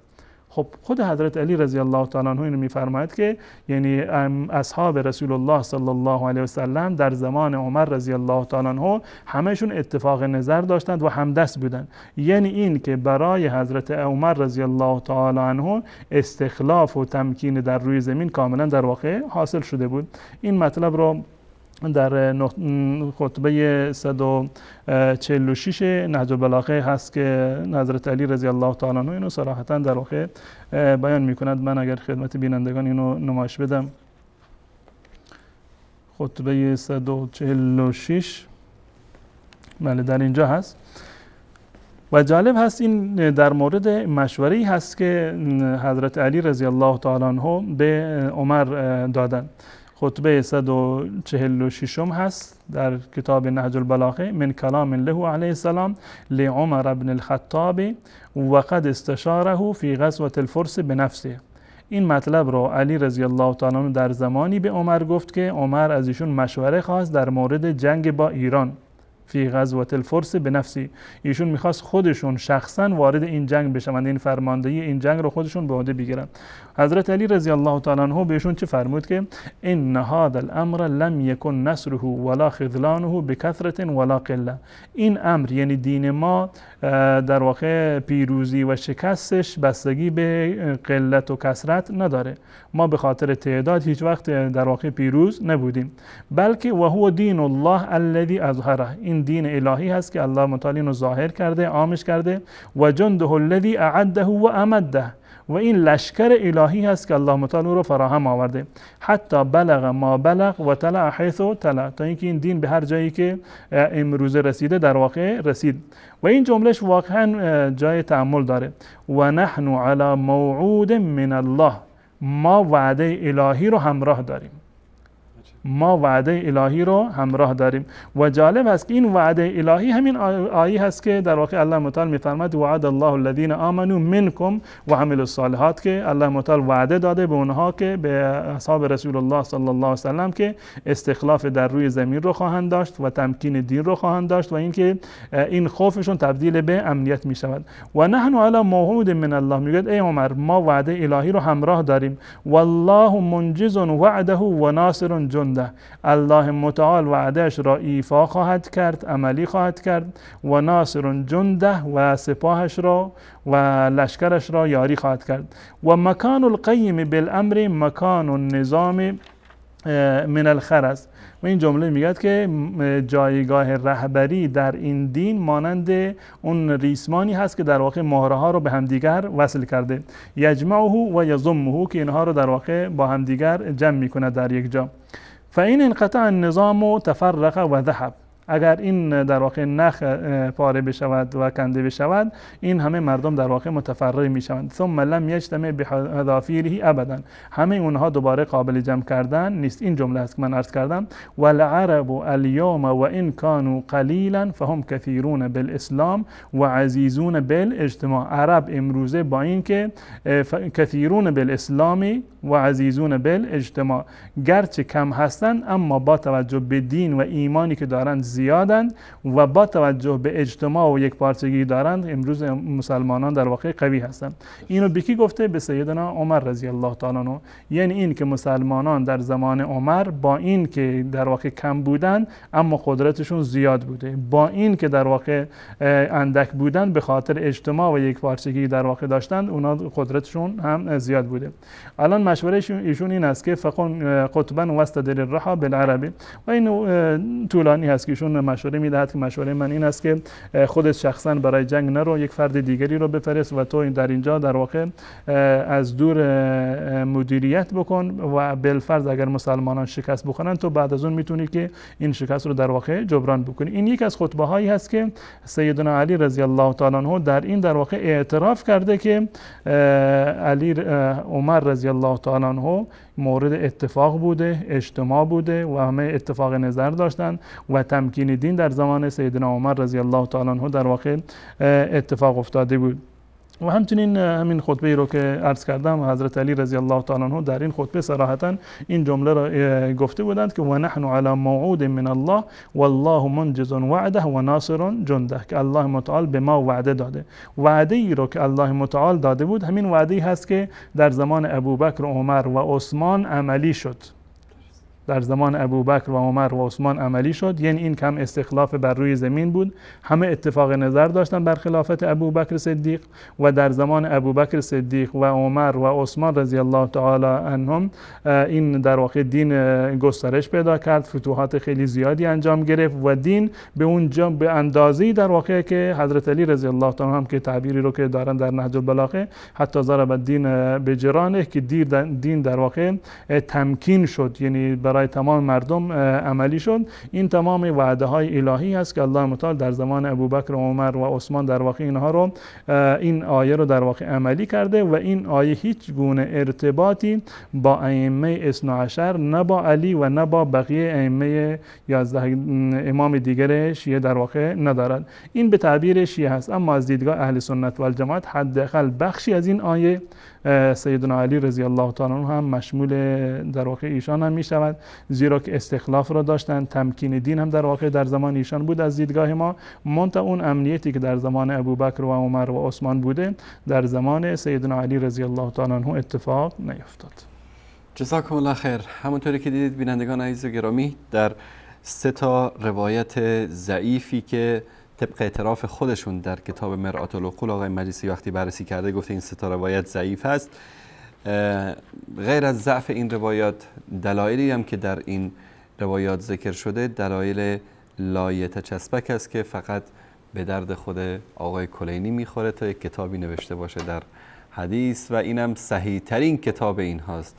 دیگه شما بقیه کتاباشون رو خودتون تصور بکنید که وقتی که این وضعیت صحیح ترین کتاب اینها باشه بقیه کتاباشون چطوری خواهد بود. میان برنامه میبینیم و دوباره در خدمت شما عزیزان خواهیم بود. با ما همراه باشید. قوی ترین دلیل امامت از دیدگاه جناب آخوند مایوف علی. و این دروغ هایی که دارید میگید، شهاده بازی هایی که دارید میکنید، امشب همین شهاده بازی رو برای ما بکنید. این دیگه از این بهتر نمیشه چیز که از مرحوم شیخ طوسی رضوان الله علیه داره. یکی از بهترین و قوی ترین دلیل ما بر امامت و ولایت آقا امیرالمؤمنین سلام الله علیه همین آیه 55 سوره مائده هست. خب این خیلی واضح و روشن هست و هیچ شک شبهه‌ای هم ندارد. میگه اون آقایی که نماز میخواند و به سائل در حال رکوع صدقه میدهد او ولی شما هست. میگه اون آقایی که نماز میخواند و به سائل در حال رکوع صدقه میدهد او ولی شما هست. و در تاریخ ما نداریم کسی همچه اتفاقی غیر از امیرالمؤمنین سلام الله علیه براش اتفاق افتاده باشه. چند سؤال ما از جناب آیت الله مایوف علی. 1. آیا سیدنا علی رضی الله عنه ثروتمند بود که بر او زکات واجب شود؟ 2. آیا پرداخت زکات در نماز در خشوع نماز خلل ایجاد نمی کند؟ 3. شما می گویید در تاریخ ما نداریم که همچنین اتفاقی غیر از امیرالمؤمنین سلام الله علیه برای شخص دیگری اتفاق افتاده باشد. اکنون ما به شما می گوییم پس 11 امام دیگر شما هم در حال رکوع صدقه ندادند. حال چگونه می خواهید امامت آنها را ثابت کنید؟ 4. در آیه آمده انما وليكم الله ورسوله والذين آمنوا الذين يقيمون الصلاة ويؤتون الزكاة وهم راكعون، که ترجمهش این است: همانا ولی شما الله و رسولش و مؤمنانی هستند که در حال خشوع و خضوع زکات می دهند، که راکعون به معنای خاشعون می باشد. و همچنین اگر بنا بود فقط برای علی باشد می گفت الذی، یعنی کسی، نه اینکه بگوید الذین که معنای آن می شود کسانی، که خود دلالت بر این دارد این آیه از خصائص علی رضی الله عنه نیست و شامل هر مؤمنی می شود که در حال خشوع زکات مالش را بپردازد. جناب آیت الله، چرا در آیه به جای الذی الذین ذکر شده است؟ 5. جناب آیت الله مایوف علی، این قوی ترین دلیل شما برای اثبات امامت هیچ اشاره‌ای به امامت ندارد، چرا که واژه ولی در زبان عرب به چندین معنا می آید که هیچ کدام معنای جانشینی را نمی دهد. پس چگونه شما معتقد به امامتی هستید که هیچ برهانی برای آن ندارید؟ عهد بوغ شما دارید تو جنگل آمازون صحبت میکنید و کسی نیست دنبال حرف شما را بگه. اقلن حرف که میزنید فکر کنید، دقت کنید، بعد حرف. چوپان دروغگو، دوستان همه مردم ایران میشناسنش. چوپان دروغگوه، چوپان دروغگوه، همه مردم ایران میشناسنش. چوپان دروغگو. دوستان همه مردم ایران میشناسنش. چوپان دروغگوه، چوپان دروغگوه. همه مردم ایران میشناسنش.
بینندگان عزیز و گرامی، با سلامی دوباره خدمت شما. احمد جان میگه چرا قطع کردیم؟ ما داشتیم با حضرت مولانا صحبت میکردیم در مورد اینکه آیا تماسهای شما عزیزان رو بگیریم یا که ادامه موضوع رو ایشون صحبت بکنن. شماره تلفن ها رو زیرنویس میکنیم، مثل اینکه جناب مولانا میخوان مطالبی رو ارائه بدن در مورد موضوع و انشالله میتونید از طریق شماره تلفن های برنامه، از طریق اسکایپ و از طریق ایمیل live@wasaal.tv هم با ما تماس بگیرید و در رابطه با موضوع برنامه انشالله صحبت خواهید کرد. اسکایپ هم احمد جان میتونن زنگ بزنن؟ بله، از طریق اسکایپ هم میشه تماس گرفت. بفرمایید. بله، مطالب زیادی باقی مونده، من میخوام که خلاصه بکنم این تا اینکه وقتی انشالله به بینندگان عزیزم برسه. 12 دقیقه میتونیم وقت بدیم به شما. بسیار خوب، شاید بینندگان وقت دادم، وقت اضافی بدم. در صورت روایتی که در مورد خلافت ابوبکر صدیق به صورت کلی، یعنی خلفای ثلاثه هست، قبل از سیدنا علی رضی الله تعالی عنه یا همراه سیدنا علی رضی الله تعالی عنه، روایات در واقع صحیح و صریح هستند نزد اهل سنت و الجماعت. هم آیات دلالت قوی تری رو دارند بر جانشینی ابوبکر و عمر و عثمان از اون روایاتی که شیعه برای سیدنا علی استدلال میکنند، و هم این که روایات صحیح تر هست و در واقع صریح تر هم هست در این زمینه، که این مثال رو نمیخوام من باز بکنم. فقط در مورد همین آیه‌ای که آقای معلی ابن محمد استدلال کرده بودند و از قول امام جعفر صادق رحمت الله علیه گفته بودند که این آیه در مورد ائمه شیعه هست، این رو متاسفانه هیچ کدام از ائمه شیعه اونگونه که در واقع من نمونه‌هایی رو آوردند از کلام علمای شیعه نمیتوانند مصداق این آیه در واقع باشند.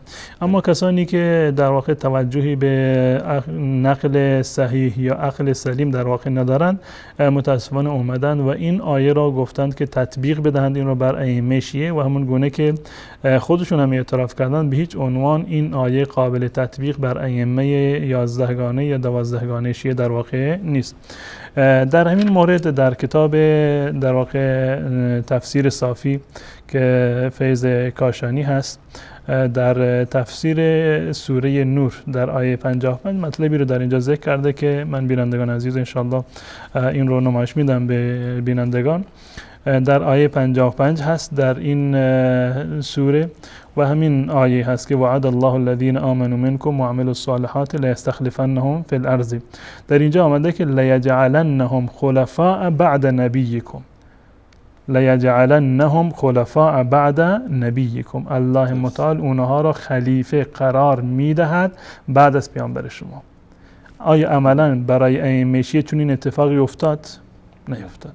معنیش این است که اگر واقعا مصداق این آیه ائمه شیعه باشند، یعنی این که این وعده الهی خلف شده. الله متعال خلف وعده کرده، وعده داده بود که بعد از پیامبر اینها رو خلیفه بکند، اما هیچ کدام از اینها به خلافتی که شیعه معتقد هست نرسیدند غیر از سیدنا علی رضی الله تعالی عنه و حسن، که این خلافت رو هم علی رضی الله تعالی عنه مرهون بیعت مردم میدونست، نه این که در واقع از جانب الله متعال به عنوان یک منصب الهی باشه. به هر صورت اگر واقعا ائمه اثنا عشر مشمول این آیه باشند یا مصداق این آیه باشند، این آیه در واقع خلاف وعده الهی در واقع ثابت می شد. در صورت لیجعلنهم خلفاء بعد نبیکم، و در ادامه روایتی را آورده در اینجا از کافی عن الصادق انه سئل عن هذه الآیات فقال هم الائمه، اشاره به همین روایت معلا ابن محمد می کند که منظور از کسانی که الله متعال اونها را وعده داده ائمه هستند. اما دیدیم که هیچ کدام از وعده هایی که الله متعال در این آیه ذکر کرده در زمان ائمه شیعه در واقع حاصل نشده و تحقق نیافتند. پس بنابراین به هیچ عنوان نمیتوانیم که ائمه اثنا عشر شیعه را مصداق این آیه در واقع ما قلمداد بکنیم.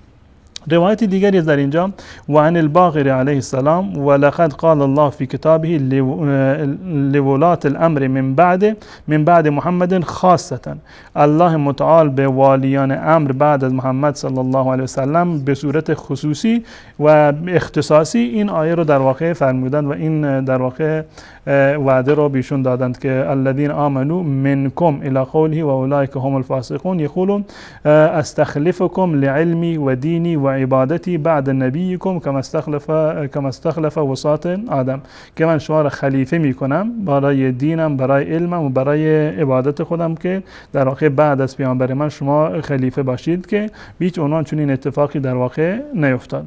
و بعد از اینکه دیدند که در واقع امکان نداره، دیدند که شیعه واقعا یعنی عملا دیدند که چنین اتفاقاتی بعد از رسول الله نیفتاد، یعنی ائمه اثنا عشر هیچ کدامشون به این جایگاه نرسیدند، این وعده ها هیچ کدام در زمان ائمه اثنا عشر تحققی پیدا نکرد. آقای قمی رفته ادعا کرده که نزلت فی القائم من آل محمد، ایشون میگن که نه این در مورد قائم آل محمد هست، یعنی در صورتی که در اصل روایت کافی اومده بود هم الائمه، ائمه 12 گانه هستند. خب 11 تاشون اومدند و رفتن به یک موهومی که نیومده، دیدند که 11 تا نشد، الان آقای قمی حرف عوض کرده، بله الان اونا که نشدن این در واقع میشه، در صورتی که آیه کاملا واضح و آشکاره وعد الله الذین آمنوا منکم، از شما یعنی از مخاطبان قرآن در واقع که باشند. و جالب اینجا هست که در ادامه روایت و این مطلب آقای صافی در اینجا میگه که قال الراوی فقلت یا ابن رسول الله، فرزند پیامبر، فان هذه النواسب تزعم ان هذه الايه نزلت في ابي بکر و عمر و عثمان و علی. این ناسبیه فکر میکنند که این آیه در مورد خلفای اربعه هست، ابوبکر و عمر و عثمان و علی. فقال الله لا يهدي الله قلوب الناصبه متى كان الدين الذي ارتضاه الله ورسوله ممكنا بانتشار الامر في الامه وذهاب الخوف في قلوبها وارتفاع الشك من صدورها في عهد واحد من هؤلاء وفي عهد علی مع ارتداد المسلمین. این واقعا انکار مسلمات تاریخه. من قبلا عرض کردم که در غیر از اون گونه که روایت شیعه هست، وگرنه خود حضرت علی و مقداد و ابوذر همه اونها با رضایت اومدند و در واقع بیعت کردند با ابوبکر صدیق. خودشون میگن که غیر از این 4 نفر ما تمام امت با رضایت اومدند بیعت کردند. خب تمکینی چی بهتر از این؟ در زمان خلافت ابوبکر و عمر و عثمان یعنی دنیا فتح شد و در زمان خلافت علی رضی الله تعالی عنه حتی یک وجب به کشور اسلامی اضافه نشد. در زمان ابوبکر و عمر و عثمان مردم یعنی هیچ گونه در واقع دغدغه‌ای رو نداشتن.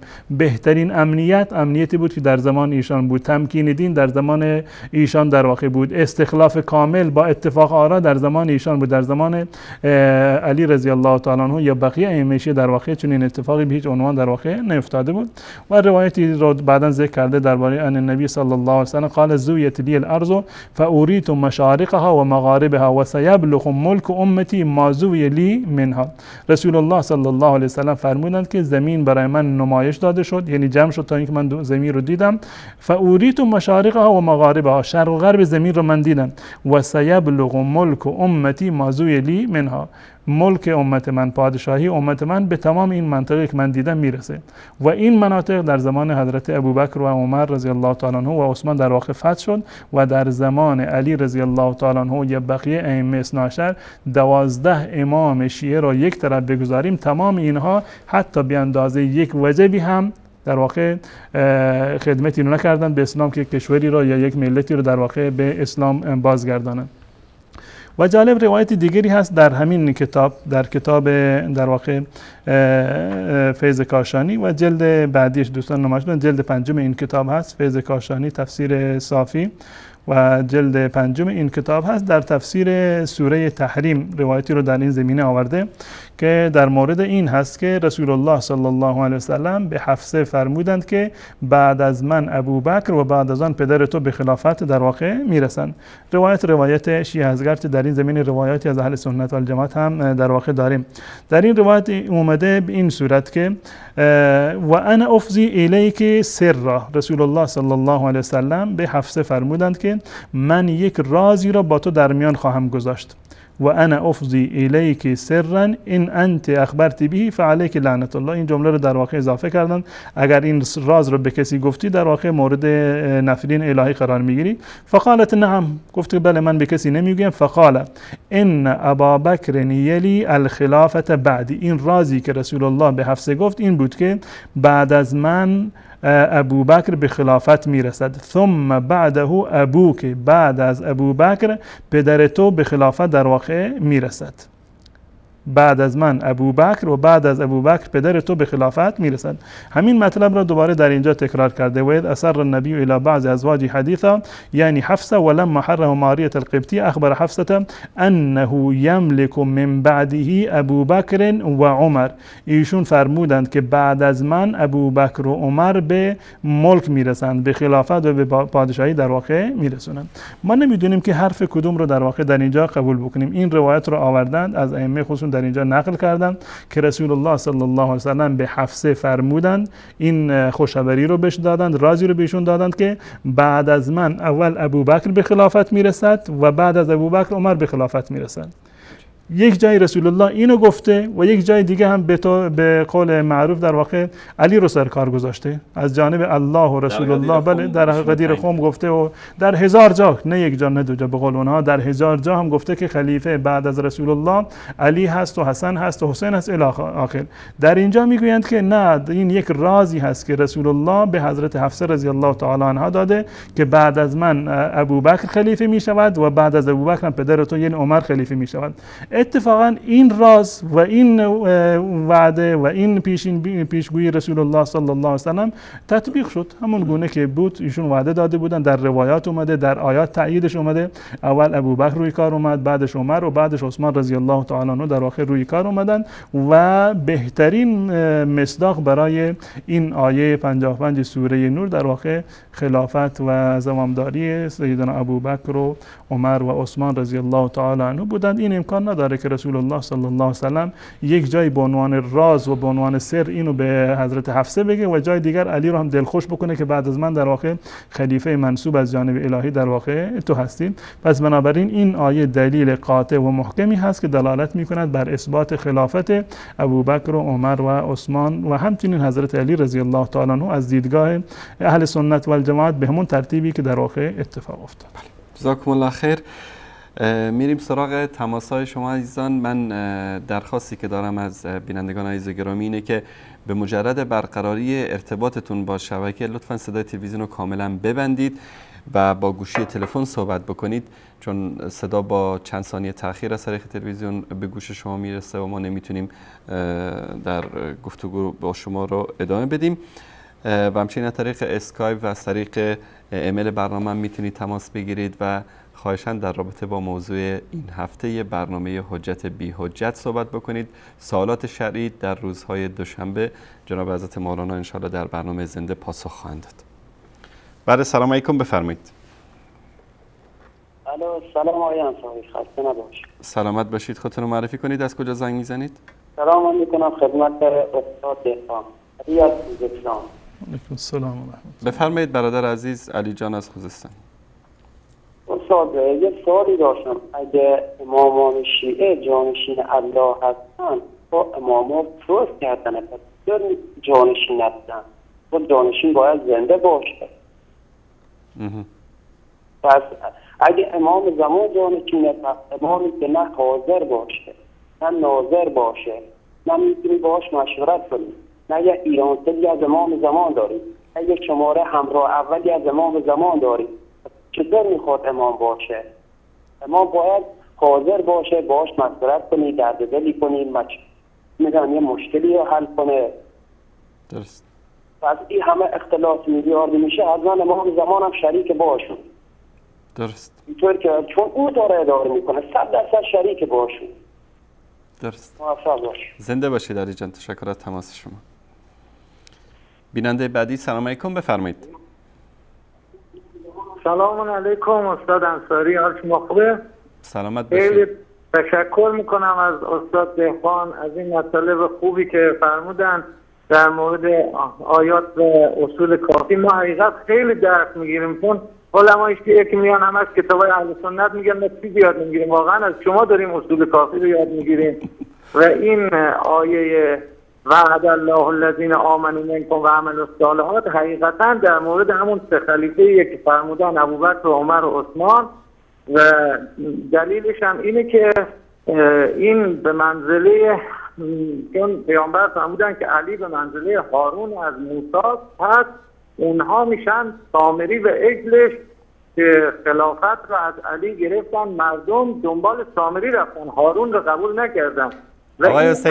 آقای حسینی این آیه ببینید شما الان حرفتون مثل حرفای کلینی و قزوینی و اینا تناقض در تناقضه و دروغ در دروغ. الله سبحانه و تعالی آیه رو نشون بدید احمد جان که ببینن آقای حسینی. وعد الله الذین آمنوا منکم. اگر در مورد سه خلیفه این آیه که اونطوری که شما اگر راست میگید که این آیه اول میاد ایمان اینا رو ثابت میکنه که اینها مؤمنین هستن، اما اگر دروغ میگید و نفاق میکنید این چیز دیگه است طبق عادات علمای خودتون. و عملوا الصالحات، اعمال صالح انجام دادن، پس اینا کاراشون همه خوب بوده، هر کاری که کردن ابوبکر و عمر و عثمان همه کاراشون خوب بوده. من آرزو دارم آقای حسینی شما به جای اینکه بیایید تمسخر بکنید آقای حسینی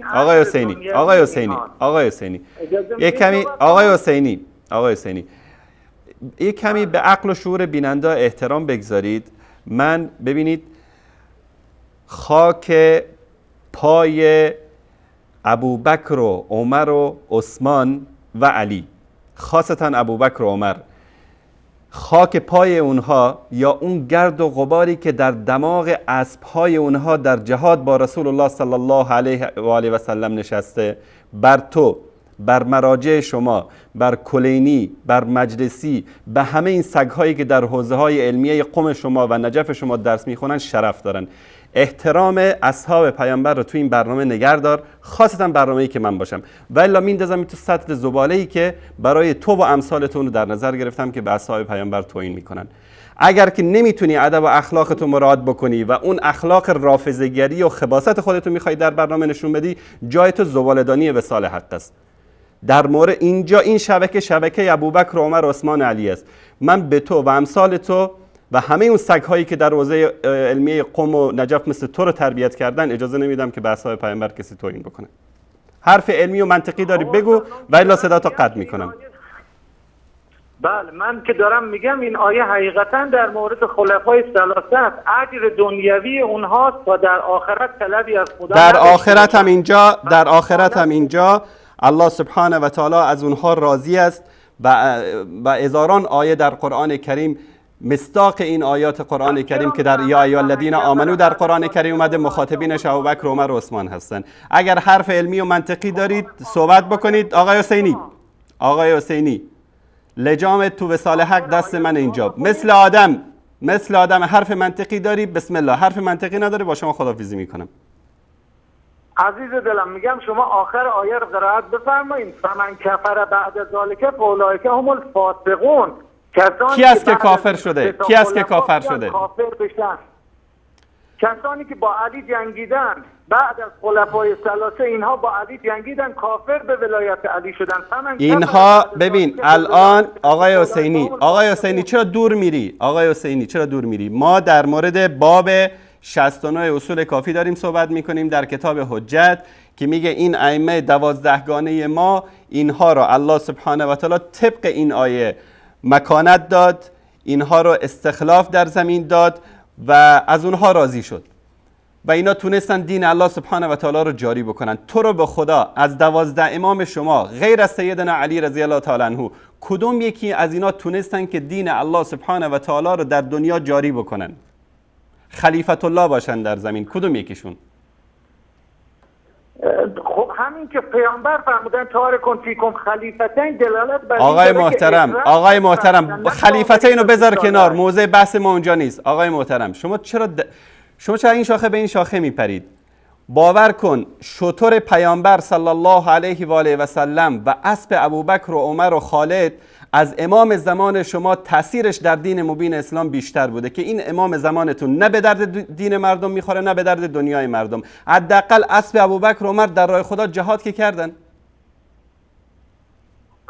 خب این فرمایش پیامبر گرامی که انت منی به منزلت سامری و تشکر میکنم از شما. وقتی که میگه که چون قافیه تنگ آید شاعر به جفنگ آید، ما در مورد باب خلافت الهی داریم صحبت میکنیم، میره در مورد حدیث منزلت. بله سلام علیکم، بفرمایید. الو بفرمایید. سلام علیکم. الو آیا سریال تو خوبه؟ سلامت باشید. خودتون رو معرفی کنید، از کجا زنگ میزنید؟ از کوهستان زنگ میزنم. مزاحمتون آقای موسوی هستم. آقای موسوی بفرمایید. آقای موسوی امیدوارم در رابطه با موضوع برنامه صحبت کنید. من تا چیزی روشن کردم، بعد با یه آقایی که صحبت می‌کردیم. آقای موسوی جانم، شما در برنامه آن روزه که به نام یعقوب حسین زاده زنگ زده بودید. نه موسوی. عوض کردید اسمتون رو؟ نه. این شماره شما نیست؟ 0916 613 1 در صورت بفرمایید خیلی مختصر در رابطه با موضوع برنامه. راجع به آیه که تازه شما فرمایش کردین. بله. این آیه رو بیننده گرامی نمیدونم شما برنامه رو دیدید یا نه. این آیه رو در باب 69 کتاب کافی که میگه ان الائمه خلفاء الله عز وجل فی الارض، در این باب آوردن و گفتن که این آیه در مورد ائمه اهل بیت نازل شده. بفرمایید در این مورد اگر اعتراضی دارید میشنویم. من بیشتر با بیننده که صحبت کرده بود خواستم جواب بدم. نه بیننده رو بذارید کنار، بیننده رو ما از شما بیشتر میشناسیم. شما اگر در مورد این باب صحبتی دارید بفرمایید. نه من برنامه رو ندیدم، به خاطر این جواب تشکر میکنم از شما. تشکر میکنم. بیننده بعدی سلام علیکم، بفرمایید.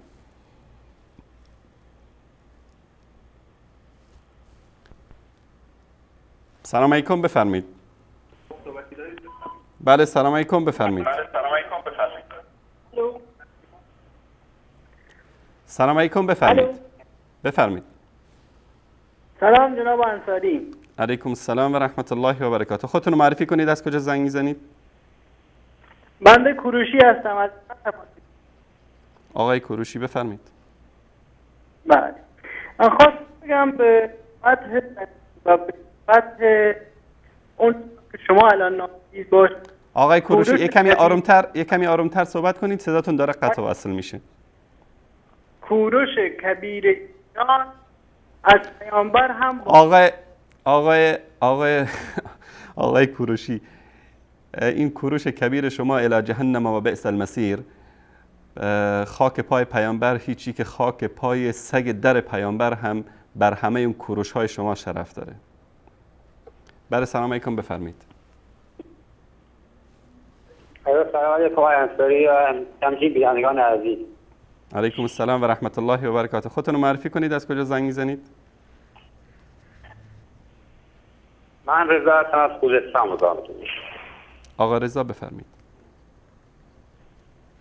آقا رضا خواهشاً در رابطه با موضوع برنامه آقا رضا صحبت کنید. بفرمایید. اجازه بدید شما در موضوع برنامه. ببین شما وقتی که نفس سریع پیامبر را درباره خلافت از جانشین مولا علی علیه السلام نادیده میگیرید و هیچ فرموده‌ای از پیامبر خدا ندارید که در مورد خلافت ابوبکر و عمر باشد، شما وقتی که نفس به این راحتی رو رد میکنید، ما از شما چه انتظاری داریم که شما به آقا رضا ببینید آقا رضا برادر عزیز، یک مرتبه هم که شده در زندگیتون راست بگید. الان گفتید در رابطه با موضوع برنامه صحبت میکنید. موضوع برنامه آقای محترم، موضوع برنامه باب 69 کتاب کافی است که 3 روایت در این باب آورده در اثبات این که ائمه خلفاء الله فی الارض هستند. شما در این مورد صحبت بکنید و دلیلم آورده از آیه 55 سوره نور. بفرمایید. خب آیه 55 سوره مائده، نه درسته؟ سوره نور. آیه 55 سوره نور. آیه 55 سوره نور.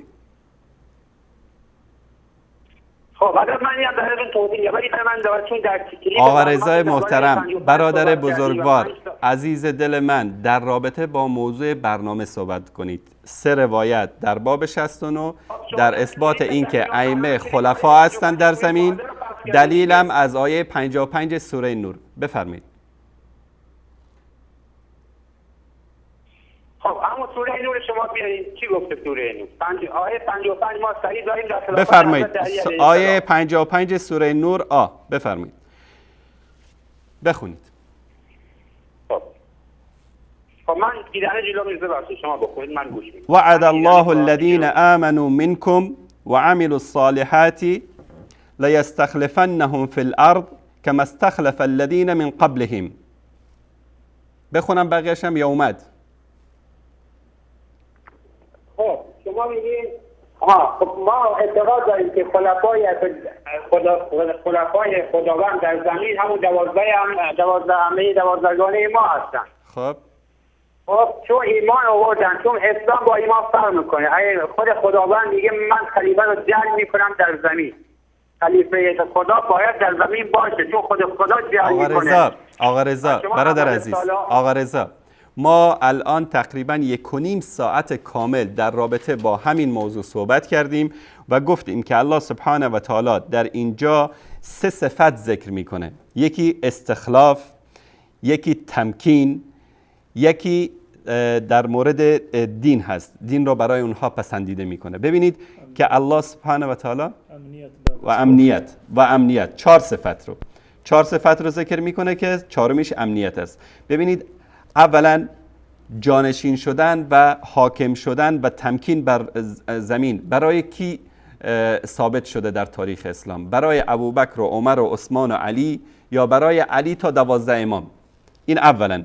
ثانیاً این دین رو که برای اونها پسندیده کرد، اینها ایمان آوردن و دین الله سبحانه و تعالی رو نشر کردن، کیا بودن؟ همین 4 خلیفه بودن یا 12 امام شما؟ امنیت در زمان ابوبکر و عمر، امنیت در زمان ابوبکر و عمر و عثمان بیشتر بود یا در زمان 12 امامی که حالا 12 امامش هنوز نیومده؟ هیچ کدوم از این صفاتی که الله سبحانه و تعالی در اینجا وعده داده در مورد 12 امام شما صدق نمیکنه. اجازه بدید، اولا در موقعی که خلافت حضرت علی علیه السلام رسید، خب دشمنان اسلام مثل عایشه و آقای محترم ببینید، توهین نکن. ناموس پیامبر ام المؤمنین عایشه صدیقه رضی الله تعالی عنها. ببین آقای محترم گوش کن. شما ببین، اگر منطق دارید علمی صحبت بکنید. من 4 صفتی که الله سبحانه و تعالی وعده داده در اینجا گفتم. یکی از این صفتها رو در مورد حسن، حسین، جعفر صادق تا امام مهدی که ادعا میکنید، در مورد کدوم یکی از اینا صدق میکنه؟ منطقی علمی صحبت بکنید، توهین نکنید. نه توهین نمی‌کنیم، ما با شر ما در اسلام تعهد دشمن اسلام ببین دشمن اسلام عبدالله ابن سبی یهودی بود که مذهبی رو تأسیس کرد که شما امروز تابع اون مذهب هستید و دارید تیشه به ریشه اسلام میزنید. عایشه رضی الله تعالی عنها الله سبحانه و تعالی در قرآن کریم میگه که و ازواجه امهاتهم، مادر مؤمنان هست، همسر پیامبر اکرم صلی الله علیه و آله و سلم. آقای محترم در مورد 12 امامتون که این 4 صفت رو داشته باشن صحبت کنید، خواهش میکنم ازتون. خب چشم، اجازه بدین. اولا خلفای شما چون اومدن مسلمان ها و مالک بن نبیه رو آقای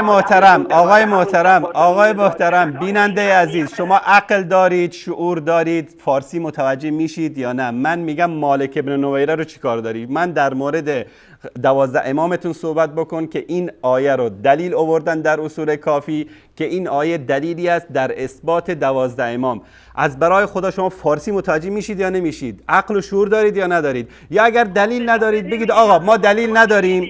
آقای محترم بگید ما دلیل نداریم، بگید دلیل ندارید، خلاص ما یک موضوع دیگر رو باز میکنیم در مورد اون صحبت بکنید. در مورد این که این آیه آیا دلالت بر امامت 12 امام میکند یا خیر؟ بفرمایید. میکنن. خب وقتی که حضرت علی علیه السلام میخواد اینو اسلام رو گسترش بده ولی عده‌ای میان خلافت رو قطع میکنن و نصر فرموده پیامبر گرامی اسلامی که فرمود ان تخلیفتی فی کل مؤمن من بعدی و سه تا جنگ جمل و نهروان. آقای محترم من خیلی متاسفم از اینکه تماس شما رو به خاطر اینکه عقل و شعور شما به اندازه یک بچه کلاس اول ابتدایی هم نیست و فارسی متوجه نمیشید قطع میکنم. خیلی معذرت میخوام. من عادت ندارم که تماس کسی را قطع بکنم الا کسی که عقل و شعور نداشته باشه و یا به عقل و شعور بیننده احترام نگذاره. و خواهش دیگری ما این است که اگر عقلای شما کسانی هستند خاصتا این آیت الله ها و حجت الاسلام ها و این القاب گنده رو که یدک میکشن زنگ بزنن و دفاع کنن از صحیح‌ترین کتابشون بعد از قرآن کریم. بله سلام علیکم، بفرمایید. سلام علیکم. علیکم السلام و رحمت الله. مجید از بلوچستان. آقای مجید از بلوچستان. مجید برادر عزیز بفرمایید. خسته نباشید استاد. سلامت باشید، بفرمایید. شما خوبه؟ استاد من می‌خواستم فقط این حرف شما را تایید کنم. کسانی که میان زنگ میزنن و به صحابه و خلفای راشدین توهین میکنن واقعا جایشون تو سطل زبالدانیه. اینا رو باید حذف کنیم و تو سطل زبالدانی بفرستیم. و دیگه حرفی ندارم. میخواستم خسته نباشید به استاد محترم جناب آقای دیوانم اسلامی داشته باشیم و خیلی ممنون از این زحمات شما که برای اهل سنت و جماعت زحمت میکشید و شبانه روز. سلامت باشید. تشکر از شما مجید جان. شما جزای خیر بده. سلامت باشید. تشکر از شما. خدا نگهدارت. بیننده بعدی سلام علیکم، بفرمایید. سلام علیکم آقای وحید، شما خوبه؟ سلامت باشید. سلام عرض من خدمت جناب مولانا از تشکر دارم بابت توصیفی فاسخ که برنامه‌تون ما خیلی استفاده می‌کنیم. سلامت باشید. تشکر از شما. استاد فقط با اجازه می‌خوام خاک سر این کوروش پرستار. خداحافظ. بله سلام علیکم، بفرمایید.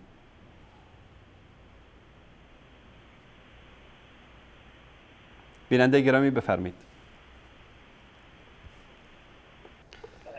سلام علیکم، بفرمایید. الو بفرمایید. الو بله بفرمایید. جناب انصاری میبخشید. السلام علیکم. علیکم السلام و رحمت الله و برکاته. من برای امیر آدمایی که زنگ میزنن شما. الو بله بفرمایید صداتون داره پخش میشه.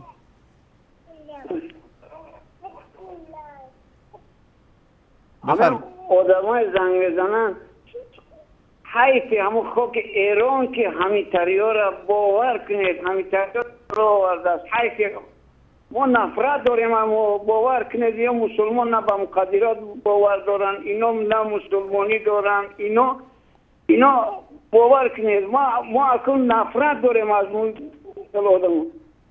درست. تشکر از شما. تشکر بیننده گرامی. تماس بعدی. سلام علیکم، بفرمایید.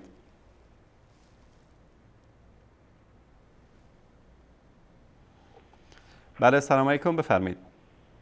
سلام علیکم. سلام علیکم، بفرمایید. سلام علیکم انصاری. علیکم السلام و رحمت الله و برکاته.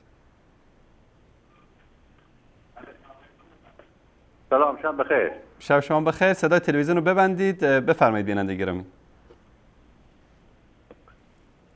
آقای انصاری بفرمایید. خدا لعنت کنه.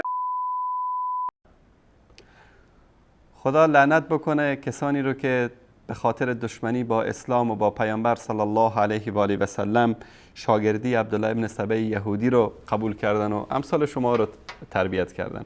واقعا برای این پدر و مادری متاسفم که فرزندی مثل تو رو تربیت کرده. بله سلام علیکم، بفرمایید. بله سلام علیکم، بفرمایید. سلام آقای انصاری جون، خوبی؟ خسته نباشین. سلامت باشید. خودتون رو معرفی کنید. از کجا زنگ میزنید؟ من مهرانم، از سویل زنگ میزنم خدمتتون آقای انصاری جون. آقا مهران. آقای انصاری من یه سوالی داشتم در رابطه با موضوع برنامه اگر هست بفرمایید. بله در مورد برنامه. اگه آقای انصاری جون ما بخوایم، اصلا من الان فرض کنم یه شیعه ام، بخوام یه کسی رو مسلمون کنم، بیام بگم آقا دین من اینجوریه، پیغمبر من اینجوری بودن، اصحابشون اینجوری بودن، من چجوری این نفر رو قانع کنم شیعه باشم؟ چجوری قانعش کنم که به دین اسلام مشرف بشه؟ اگه طبق دین شیعه باشه تبلیغ کنم یه پیغمبری بوده که تو زندگیش نتونسته موفق باشه، اصحاب خوبی پرورده نه که شاگردانشون همشون خائن بودن و خب ناموسش که استغفر الله نعوذ بالله درست نبوده و خب من چجوری اینو قانع کنم که بگم آقا دین ما اینجوریه، دین ما اینقدر سالمه، اصلا چجوری قانعش کنم اگه شیعه باشم؟ نمیدونم چجوری اینا فکر میکنن نمیان به اصحاب پیغمبر صلی الله علیه و سلم احترام بذارن. چجوری میشه یه اصحابی که همشون در خدمت پیغمبر بودن، جان، مال، زندگی، بچه، زن، همشون رو فدای اسلام کردن، به خاطر اینکه من و تو، من و شما، من و امثال این آقایونی که از ایران زنگ میزنن، شیعه هستن، هر جای دنیا هستن، که به بهشت برسیم، که سعادت پیدا کنیم. میشه خدایی میشه به اینا توهین کرد؟ ما راه سعادت بهشتی باشیم، اصلا چه سعادتی از این بهتر که ما مسلمون باشیم؟ نمیدونم چجوری فکر نمیکنن. اگه من یکی خودم میگم روزی 1000 بار البته خدا رو شکر میکنم و خدا رو باز شکر میکنم چون این بزرگواران رو واسطه قرار داد تا این دین اسلام رو گسترش بدن. من ایرونی که معلوم نیست، من قبل از دین اسلام پدر بزرگم، مادر بزرگم آتش پرست بودن، گاو پرست بودن، چی بودن. الان دین اسلام رو دارم، خیلی هم خوشحالم از اینی که اصحابم حضرت ابوبکر صدیق، حضرت عثمان بن عفان، حضرت عمر، حضرت علی، حضرت حسن عسکری هستن. خیلی خوشحالم، واقعا به این دینم میبالم، به مادران من خودم، حضرت خدیجه، حضرت عایشه. من واقعا چون از لحاظ چیز دینی خیلی کامل نیستم، کلا مادرانم، زنان پیغمبر دوستشون دارم، مادرم هستن. چجوری میتونم توهین کنم؟ من چجوری بیام، میدونم وقت برنامه‌تون رو میگیرم، من چجوری بیام بگم آقا من تو سوئیسم، یکی بغل دست من شیعه ام، بگم آقا شما که اصلا مسیحی هستین این دین منه، من شیعه ام، پیغمبرم این بوده ولی کلا یارانش خائن بودن، یکی نباشه اونم چون دیگه پارتی بازی شده این چیزا، اینا نمیدونم چجوری شده، اینو ولگرا، اونم نتونسته به هدفش برسه، مثلا حضرت علی. بعد بگم زنان پیغمبر یکیشون استغفر الله نعوذ بالله، چجوری میشه اصلا این چجوری قبول میکنه؟ درست. تشکر مهران جان. پیغمبر شما اصلا کسی نبوده. تشکر برادر عزیز. خیلی ممنونم از برنامه‌تون، خیلی متشکرم از شما، خیلی دوستتون دارم. همه دستاندرکاران شما، خود شما، استادان بزرگوار، خیلی ممنونم. خدا نگهدارتون. خدا حافظ. آخرین تماس رو میگیریم. برای سلام علیکم بفرمایید.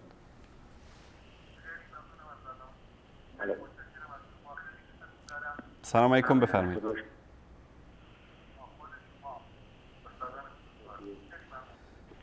سلام علیکم بفرمایید. سلام علیکم.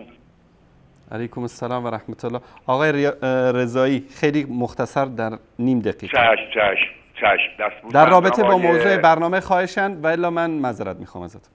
حتما معذرتون عرض کنم. آیه‌ای را که مطرح فرموده اید، آیه سوره نور را، اون شرط اولش ایمان است. بله. خداوند می‌فرماید از مؤمنین این شرایط را دارن. شما کتاب کافی را مطرح کردید، منم کتاب شما را میگم. آقای رضایی جانم. وعد الله الذين آمنوا منكم وعملوا الصالحات لیستخلفنهم فی الارض. الان ابو بکر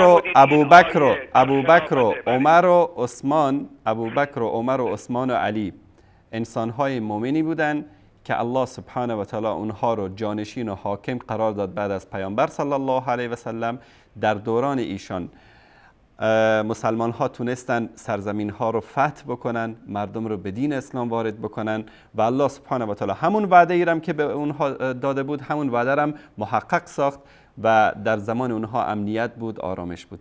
من ببینید حاشیه نرید، فقط خیلی مختصر در مورد 12 امام شما، در مورد کدام یک از آنها این آیه صدق میکنه که هم استخلاف براشون شده باشه، هم مردم در زمان اونها به دین اسلام گرویده باشن و هم در زمان اونها امنیت بوده باشه؟ یکی از اینها رو بگید در مورد کدوم یک از امامان شما صدق میکنه؟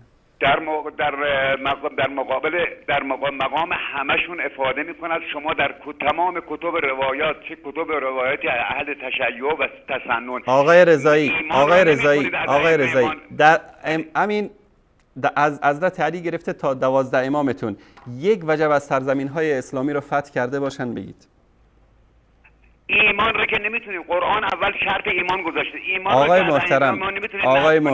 آقای محترم ببینید حاشیه نرید. در زمان 12 تا امام شما امنیتی که برای مسلمان ها اینها برقرار کرده باشن بگید. در ائمه ما کجا دولت دستشون بود؟ الان دولت که دست امام زمانه. در عراقی که اکثرا شیعه هستن وضعیتشون رو داریم میبینیم.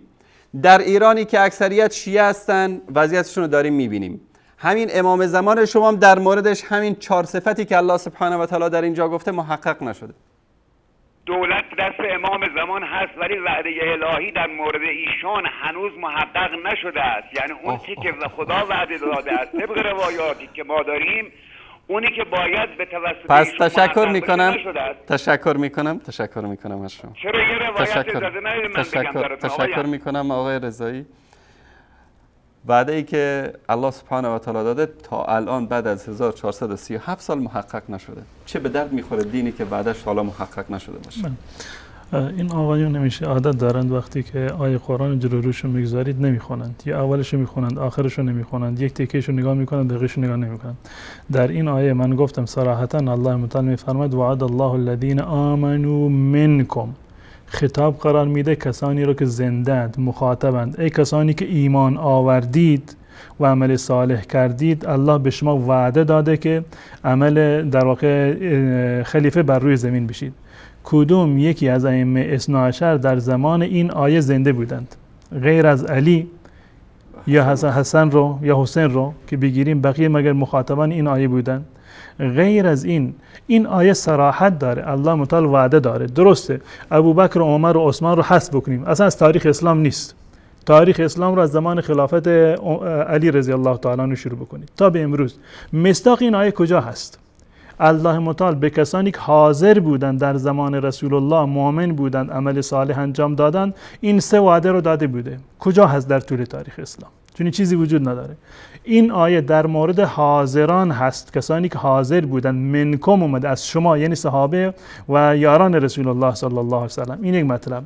غیر از این در اینجا آمده وعد الله الذین آمنوا. الذین برند بپرسند از من آقایونی که در قم هستند، 300 نفر مرجع و کارشناسی که دارن، الذین صیغه جمع هست. حداقلش برای 3 نفر اطلاق میشه، نه برای 1 نفر، برای 3 نفر اطلاق میشه. منکم هم صیغه جمع هست، برای جمع غفیری و زیادی در واقع اطلاق میشه. به هیچ عنوان این آیه نمیتونه که منظورش امام زمان باشه. نه امام زمان میتونه باشه و نه امامان قبل از ایشون که در واقع بودن. هیچ کدام از ائمه شیعه در واقع چنین همون گونه که من آوردم اقوال خودشون رو، نورالله شوشتری رو و دیگران رو و حتی حرفای خود حضرت علی رضی الله تعالی عنه رو من کاملا آوردم از کتاب نهج البلاغه خدمت شما که میگفتند که دین در زمان خلفای قبلی در واقع تمکین یافته، علامه طاهر به اونها قدرت داده، دین رو به همه جا رسوندند. اینا تمام مصادیقی هست که و دلالت هایی هست که ثابت میکنه که مصداق این آیه ابوبکر و عمر و عثمان رضی الله تعالی عنهم و همچنین از دیدگاه اهل سنت سیدنا علی رضی الله تعالی عنه بوده و این ویژگی ها و وعده ها در زمان هیچ کدام از ائمه شیعه در واقع به وجود نیامده. یک نکته رو من مطالبی رو یادداشت کردم عرض بکنم، اما این نکته رو میخوام که برای من خیلی جالب بود که ائمه شیعه به اضافه یعنی صدها و هزاران روایتی که وجود داره، من بعضی رو گفتم که یعنی خودشون هم میگن هیچ کدام از ائمه شیعه بنابر اعتقاد خودشون به مرگ طبیعی نمردن. تمام اونها تقیه میکردند، تمام اونها تقیه میکردند. تقیه این که اون چیزی رو که در دلشان بود، دیر حقیقی بود، اون ظاهر نمیکردند از ترس اینکه در واقع کشته بشن. این یکی هم که فراری هست، اینم از ترس مرگ رفته و در واقع خودش رو پنهان کرده. به هر صورت ائمه شیعه نه تنها در ملأ عام و در روز جمعه و در روی منبر و در روی عید نمیتونستن دین رو اعلام بکنند، حتی در دستشویی هم که میرفتن تقیه میکردن. نه بله، حتی در دستشویی وقتی که میرفتن تقیه میکردن. نمیدونم خلفای اون زمان بنی امیه و بنی عباس دوربین مخفی کار گذاشته بودند که حتی در دستشویی هم ائمه شیعه مجبور بشند که تقیه بکنند، اون گونه که عقیدهشون هست اون گونه عمل نکنند. کتاب استبصار هست، کتاب از استبصار طوسی، جلد 1 تا 4 هست، دوستان نمایش بدن این رو. در این کتاب که بابی رو داره، باب 27 هست، باب من اراد الاستنجا و فی یده الیسرا خاتم علیه اسم من اسماء الله تعالی. کسی که میخواد استنجا بکنه، استنجا یعنی بعد از دستشویی بخواد خودش رو پاک بکنه، در دست چپش انگشتری باشه که بر روی اون انگشتری نام الله متعال نوشته شده باشه. آیا جایز هست، جایز نیست، چیکار این حکمش چی هست؟ در اینجا یک روایتی رو آورده، روایت 134 هست، دوستان نمایش بدن این رو. فاما ما رواه احمد بن محمد عن البرقي عن وهب بن وهب عن ابي عبد الله قال كان نقش خاتم ابي العزة لله جميعا. امام ابو عبدالله میگه که نقش خاتم پدر من این آیه بوده که بخشی از آیه هست که العزة لله جمیعا و کان فی یساره، این در دست چپشان بود، و یستنجی بها، کان یستنجی بها، در دستشویی خودشو با همین دست چپش میشست. و کان نقش خاتم امیر المؤمنین علیه السلام الملک لله، نقش خاتم علی رضی الله تعالی این جمله بود الملک لله، پادشاهی از آن الله است. و کان فی یده الیسرا یستنجی بها، در دست چپش بود و با اون در واقع انگشتری یا با اون دستش استنجا میکرد. خب الان در دستشویی، خب اولا این خودش یک تهمت هست به ائمه بزرگوار. انگشتری که بر اون نوشته بوده که العزة لله جمیعا، نام الله باشه، یا علی مثلا انگشترش نقش خاتمش این باشه، نقش انگشتریش که الملک لله، نام الله نوشته باشه و باز با همین دستش در دستشویی خودش رو پاک بکند، این بزرگترین اهانت، کفر اصلا. کفر که نام الله رو انسان در واقع در چنین جای استفاده بکنه. خب الان روایت خودتون هست، کتابای شیعه اومدن این رو در واقع نقل کردن. اومده آقای طوسی، جالب هست حرفش که میگه، من این حرفو میگم که این توجیه آقای طوسی واقعا فقط برای عقل طوسی و برای کسانی که فریب خورده امثال طوسی هستن میتونه قابل قبول باشه، وگرنه هیچ انسان عاقلی چنین چیزی رو قبول نمیکنه. میگه که فهذا الخبر محمول علی التقیه، فهذا الخبر محمول علی التقیه، این خبر حمل بر تقیه میشه و یعنی این که بزرگواران تقیه میکردن. امامی که در دستشویی رفته نام الله متعال را با نجاست آلوده کرده، اون وقت میگن خب این به خاطر تقیه کرده. مگر به خاطر تقیه، مگر اهل سنت چنین کاری رو میکردن؟ به خاطر تقیه ایشون هم اومده این کارو میکنن. نواصب هم این کارو نمیکنن، حداقل در الله که مشترک هستن، نام الله رو اهل سنت و الجماعت که علیاذ بالله که چنین کاری رو انجام بدن، حتی ائمه شیعه هم چنین کاری رو انجام ندادن. آمدید روایت جل کردید، اون وقتی که گیر افتادید و اهانت کردید به ائمه اهل بیت، میگید نه ایشون در واقع تقیه کرده بودن و عقیدهشون این نبوده. خب تقیه کجا؟ تو دستشویی. آلوده کردن نام الله با نجاست، اونم در دستشویی که کسی هم نیست. در اون زمان که دوربین مداربسته نبوده که مجبور باشن حتی در دستشویی تقیه بکنن. اون وقت این افراد رو آقای کلینی و امثالش اومدن میگه اینها مصداق کسانی هستند که الله متعال توسط اینها دین رو در واقع به همه جهان پخش میکنه و تمکین دین رو داشته باشن، استخلاف در روی زمین داشته باشن. اگر واقعا این هست استخلاف در دین، اگر این هست تمکین دین، مبارک باشه برای خود این افراد و راویان و برای کسانی که فریب چنین روایات و افراد دروغی رو خوردند. جزاکم الله خیر. تشکر میکنم از حضرت مولانا عبدالقدوس دهقان و تشکر ویژه از شما عزیزان. اگر که در صحبت ها با بعضی از انسان نماها من تند برخورد میکنم، این فقط به خاطر اون تعصبی هست که ما به دینمون داریم، تعصبی است که به رسول الله صلی الله علیه و آله و سلم و به کتاب الله داریم، تعصبی است که ما به اصحاب رسول الله و به اهل بیت رسول الله و به همسران رسول الله صلی الله علیه و سلم داریم. میخواید خوشحال بشید، ناراحت بشید، آقای حسینی، آقای رضایی، هر کسی که توهین میکنه به اصحاب رسول الله صلی الله علیه و سلم، شماها به اندازه لنگ کفش ما هم برای ما ارزش ندارید، مادامی که به ناموس رسول الله صلی الله علیه و سلم توهین بکنید، مادامی که به اصحاب رسول الله صلی الله علیه و آله و سلم توهین بکنید. مطلبی داشتید؟ واقعا تعجب میکنم از لجاجت آقای حسینی که تو هر برنامه زنگ میزنن، دو حرف بی‌موردی میزنن، و همچنین از صبر و حلم شما هم واقعا تعجب میکنم که باز هم یعنی به چنین افراد یعنی باز هم اجازه میدید که در واقع بیاند و در اینجا حرفشون رو بزنن. اما اینکه پیامی رو که چند روز قبلی که از بینندگان عزیز فرستاده بودند که به خاطر یعنی حرفهای نامعقول مدافعان تشیع در واقع هدایت شده بودند، و فهمیدم واقعا حکمتی در کار هست و الله متعال توسط چنین انسان‌هایی میخواد که افرادی رو در واقع هدایت بکنه. و به صورت کلی بینندگانی که زنگ زدند، بیننده اولمون گفت بود که جانشین الله باید زنده باشه امام زمان. بله اینو همه میدونه، شیعه و سنی، که امام زمان تا حالا به خاطر دین حتی خاری به پاش هم نرفته، یک سیلی هم نخورده به خاطر دین، یک حکم شرعی رو هم برای مردم، برای پیروان خودش در واقع حکم شرعی رو اقامت نکرده، حجتی قائم نشده. و ایشون بیننده دیگری گفتند که نص صریح وجود داره و خلافت رو غصب کردن. مگر می شود که امامت الهی رو کسی غصب بکنه؟ یک نعمتی رو الله متعال وعده داده باشه که به علی میرسه، پیامبر وعده داده باشه که به علی میرسه، برخلاف خواست الله و رسول الله همه اومده باشند اینو غصب کرده باشند. مگر ممکن بود که ابوجهل بیاد یقه پیامبر رو بگیره، پیامبریش رو غصب بکنه؟ پیامبری قابل غصب نبود، منصب الهی قابل غصب نیست و امامت هم در واقع قابل غصب نبوده. و این بیننده هم که از کجا زنگ زدند که من اگر شیعه باشم واقعا نمیتونم که قانع بکنند کسانی رو. بله واقعا شیعه در مورد تاریخ اسلام حرفی برای گفتن نداره. چه کسانی با پیامبر جهاد کردند، در فتوحات چه کسانی همراه با پیامبر بودند، از رشادت هایشون، جان فشانی هایشون. این سیره اسلام نزد شیعه یک سیره کاملا ناقصی هست و دعوت رسول الله صلی الله علیه و سلم از دیدگاه شیعه یک دعوت کاملا ابتر و ناقصی هست که بعد از رسول الله به جز 4 نفر مسلمان باقی نموندن، در صورتی که الله متعال وظیفه داده که یزکیهم و یعلمهم الکتاب و الحکمه. رسول الله نتونست کسی رو تزکیه بکنه و اصحابش اون گونه بودند و اهل بیتش اون گونه که بیننده من گفتند، یعنی هیچ گونه موفقیتی رو نداشتند. اونم بعد از رسول الله 12 تا جانشین رسول الله متعال تعیین کرد که یکی بدتر از دیگری بودند، کاری رو برای دین نتونستند که در واقع انجام بدن و با گذشت 1000 و اندی سال باز هم همون دین تعریف شده از دیدگاه شیعه در اسلام به نام اسلام در واقع پخش شده. واقعا اگر این گونه باشه یعنی شیعه حرفی برای گفتن نداره، جایی برای دعوت دیگران به اسلام در واقع نداره. و بیننده دیگرمون هم واقعا اعتراف جالبی رو کرده. ما گفتیم در این قرآن، در این آیه الله متعال اشاره کرده که من استخلاف میدم، قدرت میدم، تمکین در دین میدم برای کسانی که ایمان و عمل صالح انجام داده باشند از شما.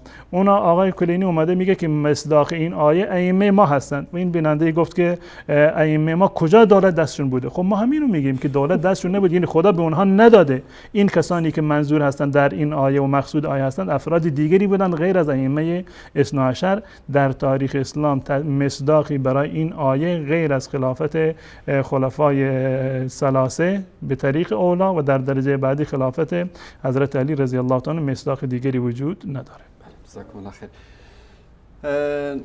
نکته مهم دیگری که میخوام اینجا در لحظات پایانی برنامه بگم که اگه متوجه شده باشید تا من میخوام تماس بگیرم دستمو میبرم به طرف تلفن. اگر تماس از تاجیکستان و افغانستان باشه خب آدم راحت دستشو میکشه کنار، چون یقین دارم که از این دو کشور کسایی زنگ نمیزنن که توهین بکنن و اهانت بکنن. اما وقتی که تماس از ایران باشه و خاصتا از کسانی که در حوزه علمی قم بزرگ شدن، من دستمو مجبورم که رو دکمه فشار بدم که یا لعن میکنن به اصحاب پیامبر و یا توهین میکنن به همسران پیامبر یا فحش و ناسزا میگن به ما. این تربیت آخوند است، تربیت آخوند، همینایی که عمامه های سیاه و سفید به سر دارن، عبا و قبای پیامبر تنشون هست، پیروانشون رو این گونه تربیت کردن. اگر اینها شیعه علی می بودن، شیعه حسن و حسین می بودن، شیعه 12 امام منهای امام زمان می بودن، این گونه برخورد نمی کردن. چرا؟ اون بزرگواران که الله سبحانه و تعالی از اونها راضی باد، اونها این گونه اخلاق نداشتن، این گونه تربیت نمی کردن فرزندانشون رو. و صلی الله علی سیدنا و حبیبنا محمد و علی آله و صحبه اجمعین و السلام علیکم و رحمت الله و برکاته. جزاکم الله خیر.